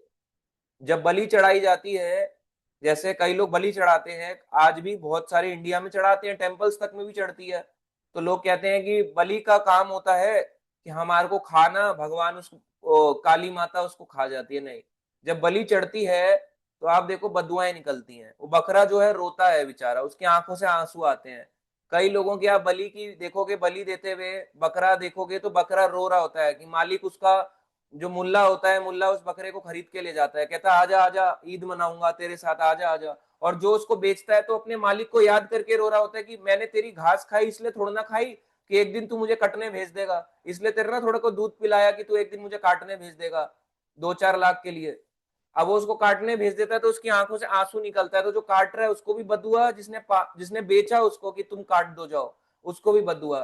तो चाहे केवल मुस्लिम नहीं, चाहे हम भी हो, कोई भी हो, हम सबको उस बदुआओं का इफेक्ट मिलता ही मिलता है। तो इसका मतलब ये नहीं कि हमने चींटी मार दी तो पाप नहीं लगेगा, लगेगा। चींटी मारने का, मच्छर मारने का, हर चीज का पाप लगेगा। रैकेट लेके खेलते हैं हम, तो रैकेट लेके टक टक टक टक टक टक सबका पाप लगेगा। अगर हम वो एक जीव की हत्या हो रही है, उसका पाप लगेगा, बिल्कुल लगेगा। यहां तक कि शास्त्र में तो ये भी कहा गया, अगर हमारे आंखों के आगे मुर्गा कट रहा है और अगर हम मुर्गे की हेल्प नहीं कर रहे, मुर्गा पकाक पकाक पकाक कर रहा है, उसकी गर्दन पे मार रहे हैं चाकू, हम देख रहे हैं, कोई बात नहीं, हरे कृष्णा तो हमारे को भी उसका पाप लगेगा? क्यों नहीं लगेगा? आप क्या सोचते हो बच गए? भगवान कह रहे हैं भाई तू बचा, तेरे को शक्ति दी है, शरीर दिया है, पर ये है ना उसके पास वो है हाथ में, तो हमारे को भी काटने के लिए आ सकता है। अगली बार मुर्गे की जगह कहीं मतलब हमारे से ही लड़ाई करने लग जाए, वो लड़ाई करने दे।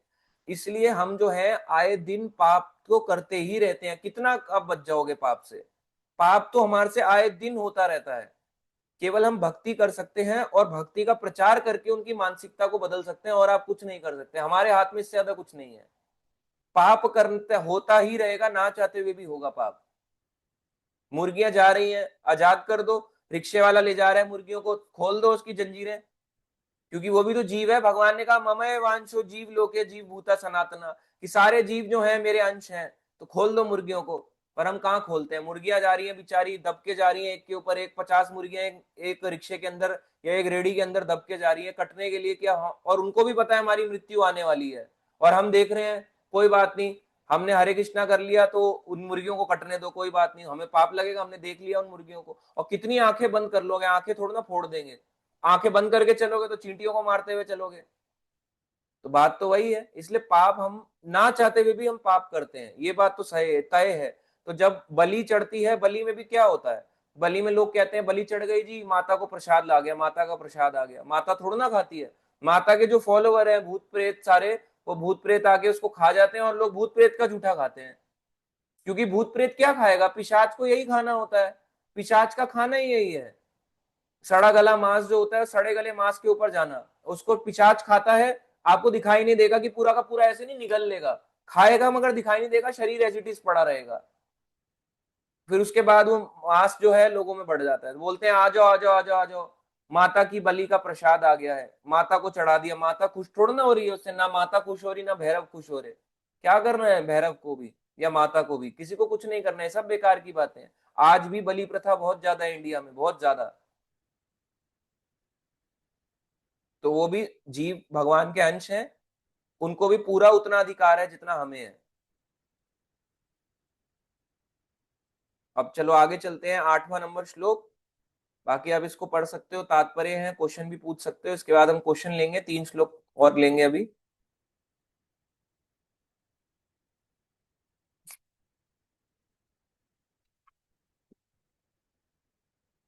शरीरम यत अवाप्नोति यत चा अपि उत्क्रामति ईश्वर गृहीत्वा एतानि सयाति वायुगंधानि व आस्यात्।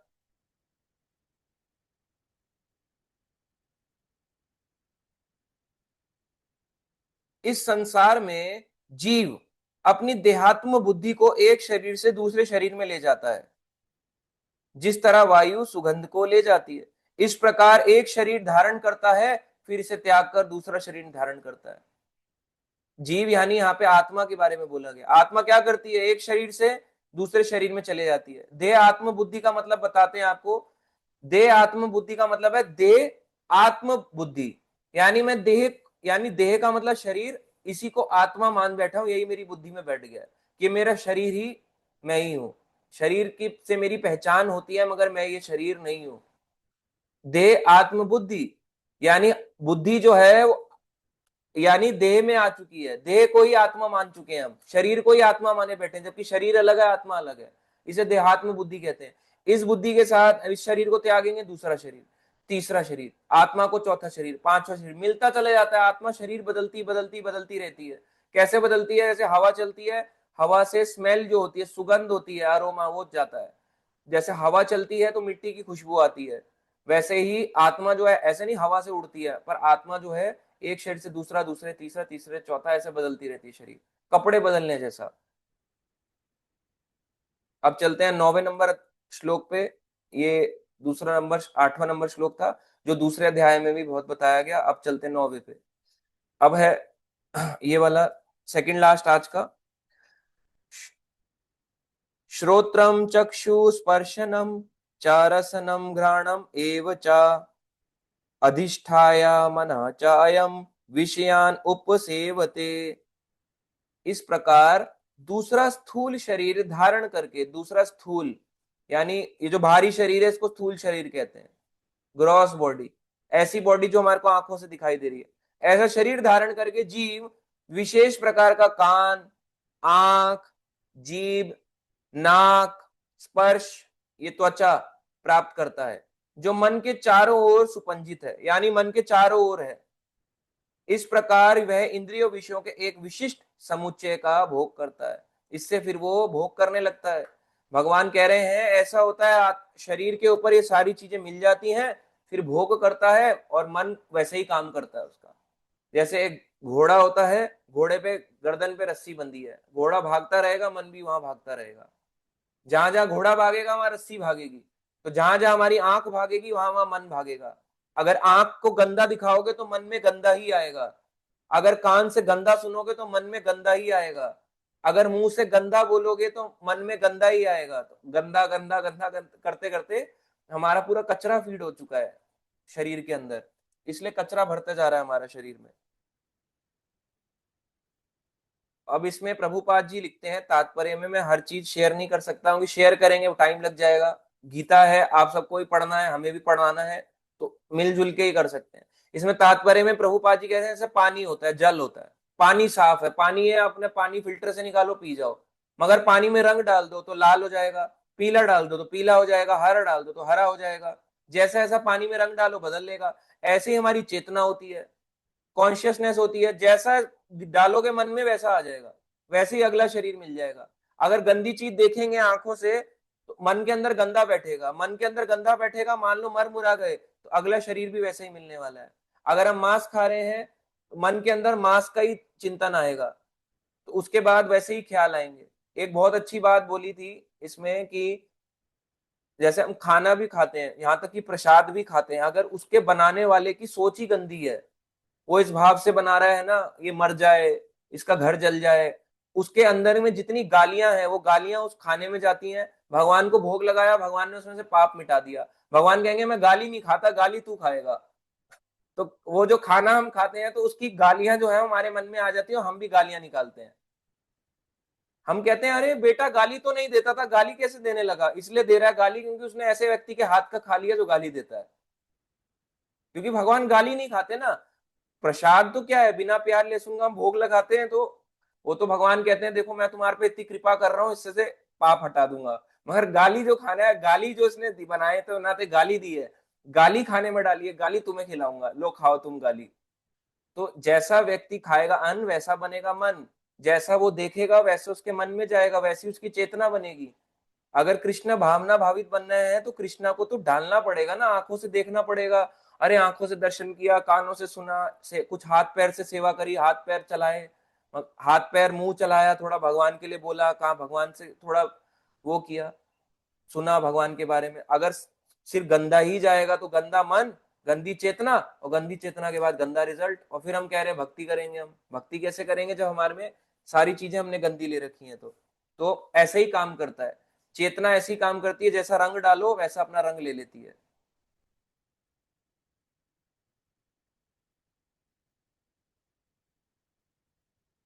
अब आज का आखिरी नंबर श्लोक 10th। उत्क्रामन्तं स्थितं वा अपि भुञ्जानां वा गुण अन्वितं विमूढ़ा न अनुपश्यन्ति पश्यन्ति ज्ञान चक्षुषा। मूर्ख ना तो समझ पाते हैं कि जीव किस प्रकार अपना शरीर त्यागता है। इन लोगों को मूर्ख कहते हैं, जिनको ये नहीं पता कि शरीर त्यागने के बाद क्या होता है। ना ही वे समझ पाते हैं कि प्रकृति के गुणों के अधीन वे किस तरह शरीर का भोग करता है। मूर्ख लोग नहीं जान पाते कि कैसे नेचर अपना दबाव बना रखा है, उसके ऊपर नेचर ने दबाव बना रखा है। लेकिन जिसकी आंखें ज्ञान में प्रशिक्षित हैं, जिसकी आंखों में ज्ञान का चश्मा लगा हुआ है, वह ये सब देख सकता है। इसका आसान मतलब है हमारी आंखें काम तो कर रही हैं मगर फिर भी बंद है, बंद के जैसी हैं। आंखें खुली हैं आपकी, हमारी भी खुली हैं, ऐसे करके देख रहे हो आप, पर कुछ जान नहीं पा रहे। मृत्यु देख रहे अपने सामने मगर जान नहीं पा रहे मेरी भी मृत्यु आने वाली है। हम अपने सामने देख रहे हैं रोज, रोज जो हम देख रहे हैं मेरे घर, रोज हमारे घर सामने लड़ाइयां हो रही हैं, रोज हम देख रहे हैं हमारे सामने बुरा हो रहा है, फिर भी हम ये नहीं जान पा रहे कि ये बुरा आज इसके साथ है कल मेरे साथ भी होगा।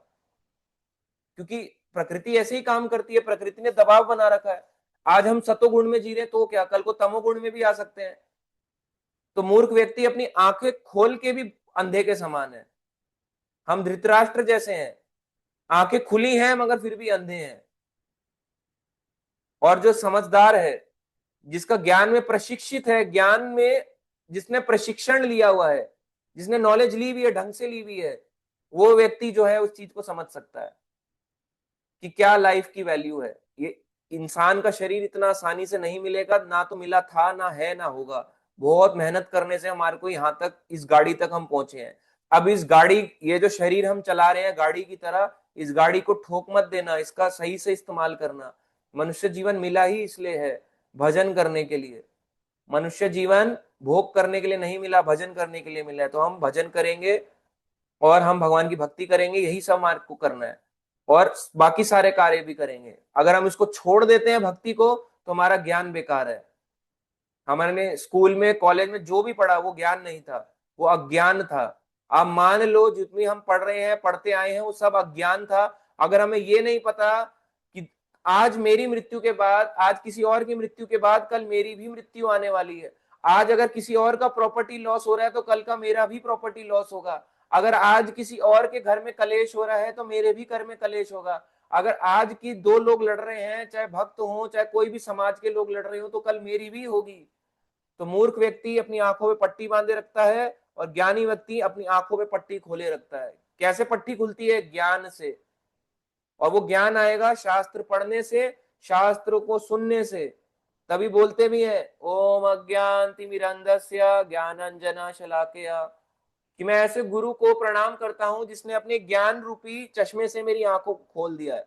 उसने मुझे चश्मा दिया, बोला पहनो चश्मा, अब तुम्हारी आंखों में अगर कोई प्रॉब्लम भी है तो कोई बात नहीं, अब तुम ढंग से पढ़ाई कर पाओगे, तो ज्ञान का चश्मा पहनो। ये कोई वो चश्मा नहीं है कि आप सोच रहे हो कि हमारे को कोई चश्मा मिलने वाला होगा, प्रभु जी बोल रहे हैं, तो उसको पहनने के बाद ज्ञान आ जाएगा। नहीं, ज्ञान का चश्मा पहनना पड़ेगा, यानी ज्ञान लाना पड़ेगा, शास्त्र पढ़ने पड़ेंगे।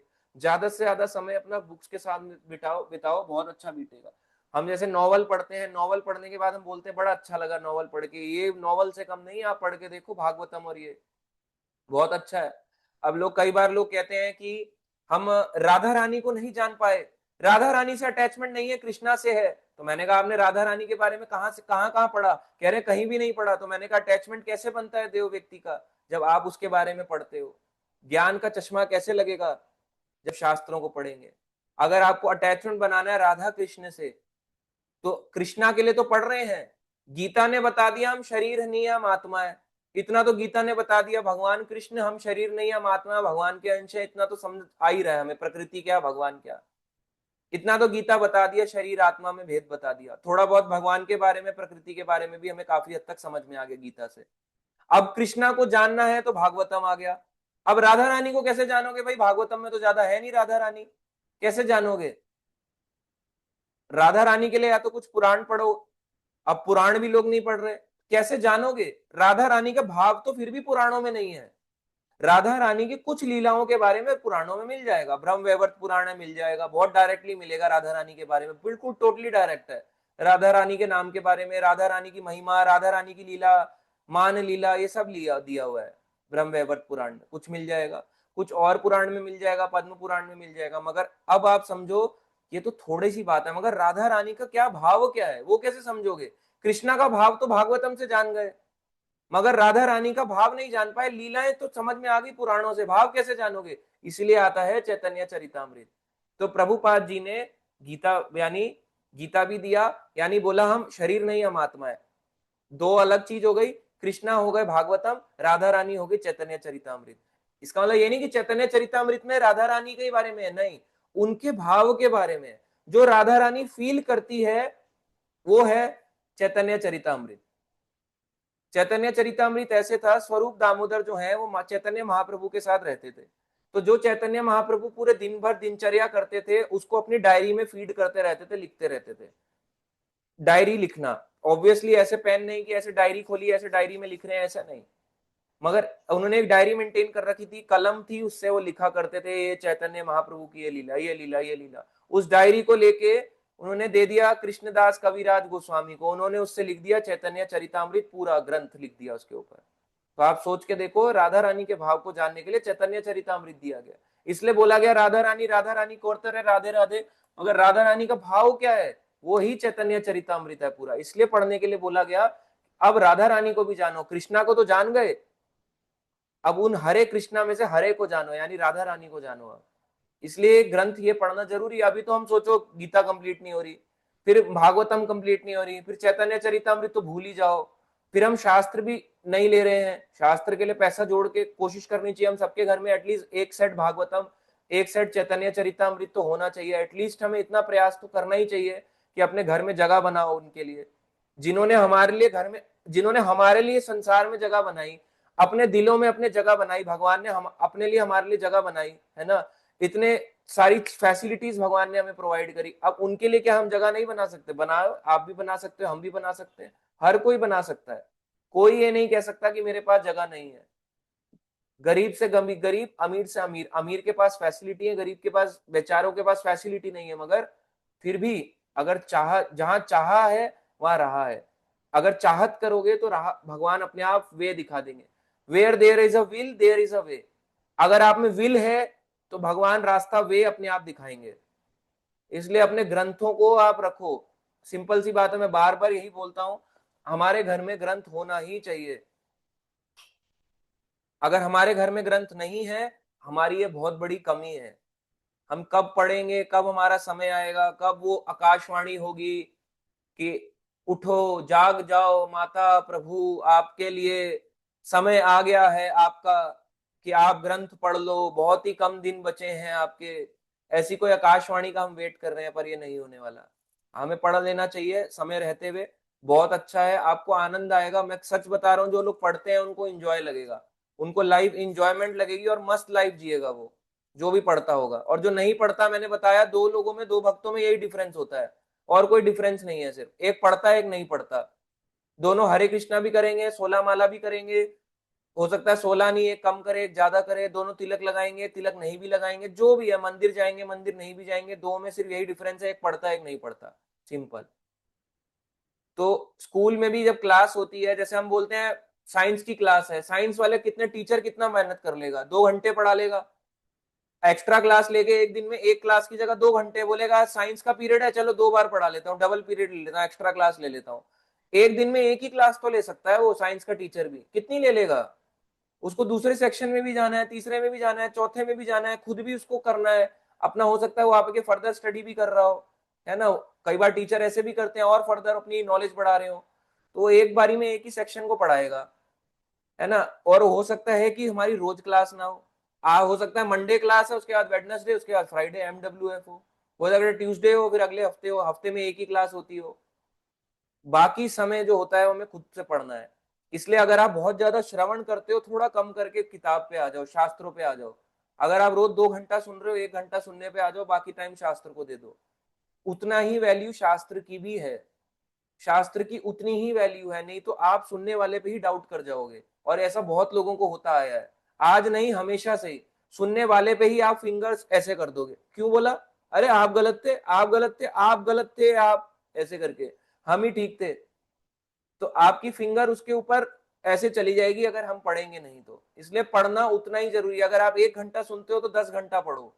स्कूल में क्या होता था, 1 घंटा, आधा पौना घंटा टीचर ने पढ़ाया, उसके बाद होमवर्क बोला, होमवर्क करके लाना, हम नहीं कराएंगे, खुद से पढ़ना, खुद से होमवर्क करके लाना, क्वेश्चन आए तो हम आपको सॉल्व कराने में हेल्प करेंगे। वैसे ही चलने वाला है यहाँ भक्ति में, वैसे ही चलने वाला है। क्लास थोड़ी देर होगी, आधा घंटा, 1 घंटा, 1.5 घंटा, 2 घंटा, उसके बाद अब हमारा होमवर्क है कि हम खुद से पढ़ें। हमारे को पढ़ना ही होगा। अपने घर में रखो, अपने घर में बुक निकालो, जो जहां से समझ में आ रहा है वहां से पढ़ना स्टार्ट कर दो, बस सिंपल है। अगर आपको कुछ समझ नहीं आ रहा है, पीछे कृष्ण लीला है, ये पढ़ लो। ये 10वां स्कंद है भागवतम का, 4 पार्ट का एक पार्ट है ये भागवतम का, पूरा हिंदी में 90 अध्याय है इसके अंदर। ये पढ़ लो आप, ये भी आपको बहुत बेड़ा पार कर देगा आपका। अगर आपको कुछ हिंदी में ही चाहिए तो ये पढ़ लो कृष्ण लीला। बैठो रोज सुबह, हर व्यक्ति को अपने जीवन में एक बार तो कम से कम कृष्ण लीला पुस्तक पढ़नी ही चाहिए, जो प्रभुपाद जी ने लिखी है। क्योंकि हम और भी पढ़ते हैं, पर इसके एक बार ही पढ़ के देखो, बहुत अच्छे भाव से उन्होंने लिखा हुआ है। स्टोरी है, पूरी स्टोरी, फुल स्टोरी है, कोई संस्कृत नहीं है इसमें, फुल स्टोरी हिंदी स्टोरी है। आप एज इट इज पढ़ोगे, एज इट इज किसी को बता दोगे स्टोरी पढ़ के। आप स्टोरी पढ़ो, थोड़ा सा अगर आप टीवी अगर हमने देखा हो या कृष्ण पुराना वाला देखा हो सीरियल, तो उसको भी हम रिलेट करके पूरा दूसरे वाले को समझा सकते हैं। अच्छा ऐसा क्यों हुआ, ऐसा क्यों हुआ, डाउट है क्वेश्चन पूछो, आपका सॉल्व करेंगे ऐसे करके। तो बुक्स बहुत है, बुक्स की कमी नहीं है। और अगर किसी को संस्कृत नहीं समझ आती तो बेस्ट है हिंदी अनुवाद पे जाओ, सिर्फ हिंदी हिंदी हिंदी हिंदी पढ़ो, संस्कृत श्लोक कभी छोड़ दो। अगर आपको नहीं समझ में आ रहा, आमतौर पे आसान शब्दों में बोल रहा हूँ, हिंदी हिंदी पढ़ो। और अगर आपको लग रहा है तात्पर्य बड़े भारी हैं, बहुत ज्यादा हो रहा है, अभी नहीं पढ़ पा रहे, तो आप एक काम करो, सिर्फ अनुवाद अनुवाद पढ़ो। भागवतम लो, पहला दिन से रोज सुबह उठो, सिर्फ अनुवाद अनुवाद से भागवतम कंप्लीट कर डालो। रोज अनुवाद पढ़ो 10 श्लोकों का, हिंदी हिंदी पढ़ो अनुवाद का और कंप्लीट कर दो। पहले स्टोरी तो समझ लो है क्या, उसके बाद तत्व ज्ञान लेना, पहले स्टोरी समझ जाओ। भागवतम का जो जो अनुवाद है अनुवाद पढ़ लो, और जितना वो है तात्पर्य है वो धीरे धीरे करके समझते रहना, ऐसा क्यों ऐसा क्यों, वो धीरे धीरे डिटेल स्टडी में आ जाएगा। पहले अनुवाद पढ़ लो, एक कॉन्फिडेंस बिल्ड कर लो कि हमारी एक किताब हो गई, एक एक बुक हो गई, एक बुक हो गई, दूसरी हो गई, ऐसे करके। सेम चैतन्य चरितमृता मत पढ़ो अभी तात्पर्य, पहले अनुवाद अनुवाद पढ़ लो, सारा समझ लो कि क्या चल रहा है, फिर तात्पर्य पे आना, डिटेल स्टडी पे। तरीका है, गीता में भी तरीका है, अगर आपको तात्पर्य नहीं पढ़ने सीधा अनुवाद पढ़ो, संस्कृत वगैरह अभी सब छोड़ो, अनुवाद पढ़ो बस। हाँ ये उनके लिए है जो अभी नया नया है, जिसको आगे बढ़ना है। क्योंकि क्या होता है ना, एक किताब को कंप्लीट करने में कम से कम इतनी मोटी बुक्स जो होती हैं, इतनी मोटी बुक्स, उसको लग जाता है 3 से 4 महीने। अगर आप रोज 1 घंटा पढ़ रहे हो, अपनी अपनी स्पीड है, कोई आधा पढ़ता है 1 घंटा, कुछ को 2 घंटे में भी बहुत कम पढ़ता है, 2 ही 3 पेज 4 5 पेज ही पढ़ पाता है, हमारी अपनी अपनी स्पीड है। आमतौर पर एक एवरेज बता रहा हूँ, एक मोटी बुक को 3 से 4 महीना लग जाता है, किसी को स्लो पढ़ेगा तो 5 6 महीना, अपना अपना स्पीड है। तो इसलिए पहले अनुवाद अनुवाद पढ़ लिया जाए, सिंपल, पहले स्टोरी समझ ली जाए, उसके बाद फिर आगे आगे बढ़ो तात्पर्यों में।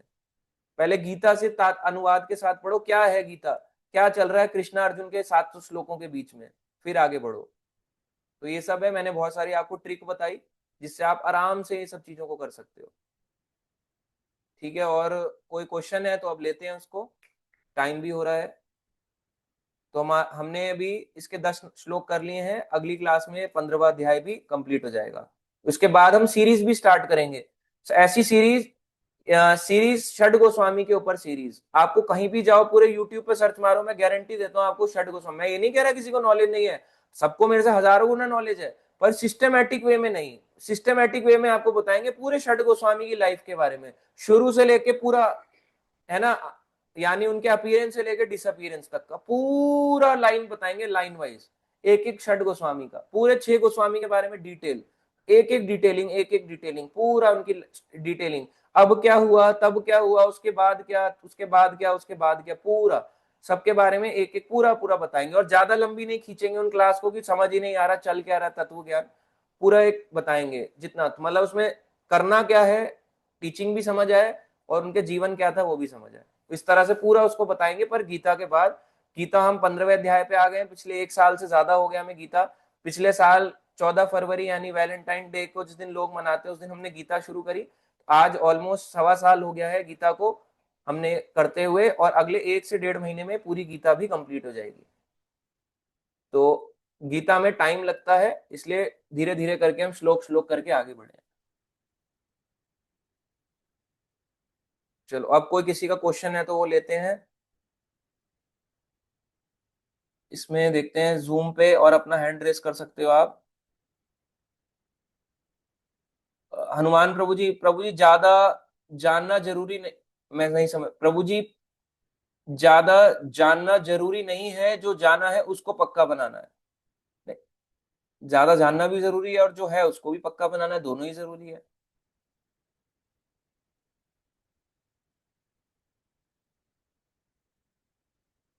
बुक्स रीड, ज्योति माता जी, बुक्स रीड करते वक्त बहुत इंटरेस्ट आता है, पर कभी कभी मन में चलता रहता है बुक रीड करना है, पर ऐसा लगता है जैसे कोई रोक रहा है। ये तो सबके साथ होता है माता जी, सबको ही रोकता है। यही तो प्रकृति के गुण काम करते हैं कि रोक दे, तामोगुण ऐसे ही तो काम करता है, सो जा सो जा सो जा, सुलाई देता है फिर वो। ठीक है, और आगे बढ़ते हैं कुछ क्वेश्चंस पे।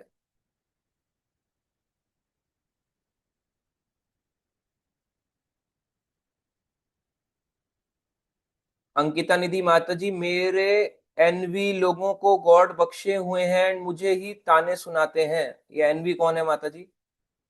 चाहे जब ज्यादा हो गए एंड तंग कर रहे थे तो पॉइजन देना पड़ा था, चूहे जब ज्यादा हो गए एंड तंग कर रहे थे तो पॉइजन देना पड़ा था। नहीं माता जी, अगर पॉइजन दे के मारेंगे तो भगवान हमें भी पॉइजन ही देंगे, तो पॉइजन देना ठीक नहीं है।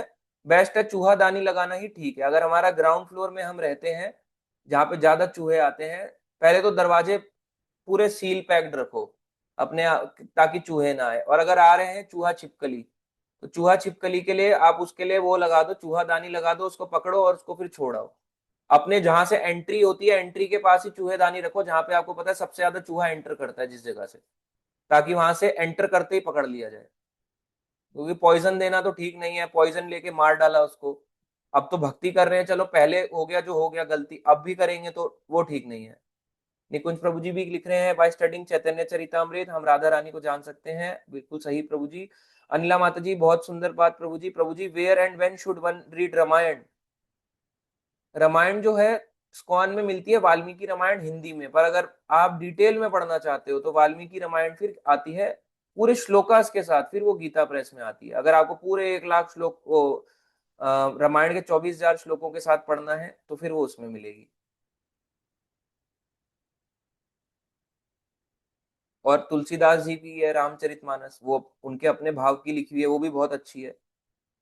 यस प्रभु जी, बिल्कुल आनंद आता है पढ़ने में। Krishna book, Bhagavad Gita and other books given by Prabhupada, Hanuman प्रभु जी, करेक्ट प्रभु जी।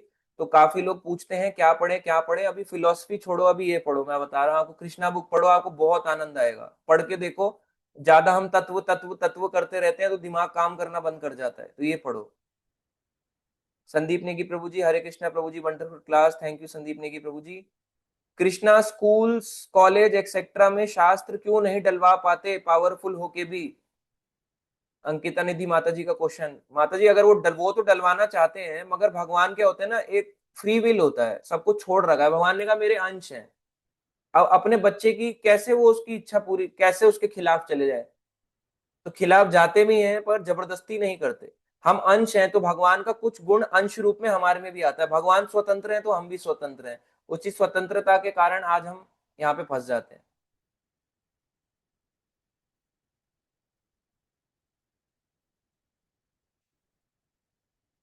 नेहा माता जी लिख रही हैं, हाँ जी प्रभु जी बहुत अच्छी है कृष्णा बुक के लिए, हाँ जी माता जी। अनिला माता जी, this is one of the most amazing books by Swami Prabhupada ji, correct माता जी। यशमाने प्रभु जी क्या बात है, कही है आपने, बेस्ट ट्रिक है। हाँ आप श्लोक श्लोक पढ़ सकते हो पहले, अगर आपको जल्दी बुक रीड करनी है ताकि हमारा कॉन्फिडेंस बिल्ड हो जाए, पहले स्टोरी स्टोरी जान लो।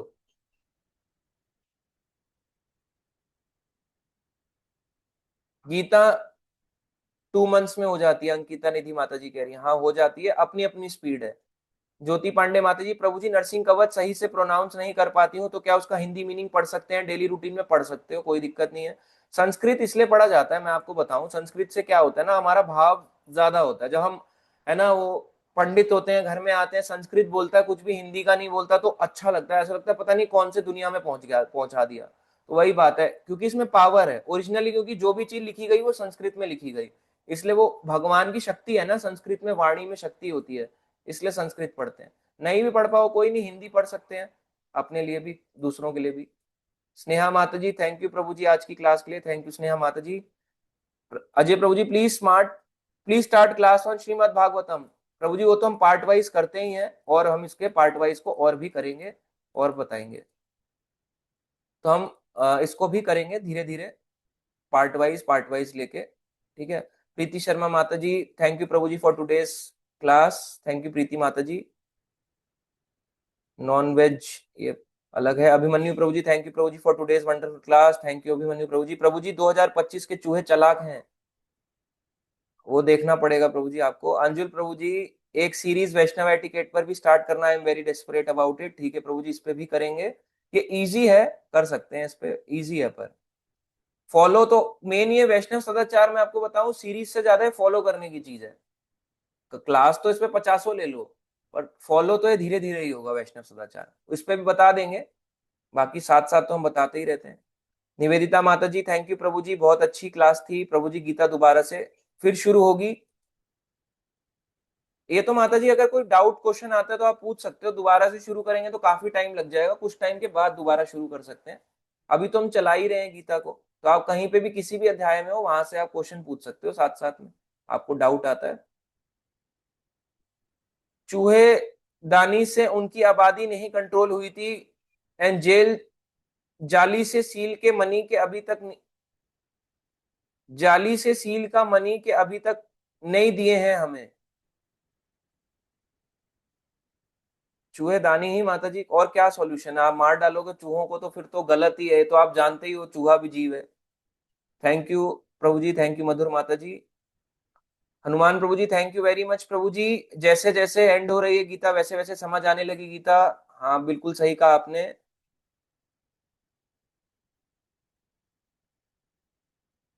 स्नेहा माता जी, प्रभु जी फिर स्मॉल बुक्स के साथ कृष्णा बुक रीड करूं या फिर पहले कृष्णा बुक रीड करूं?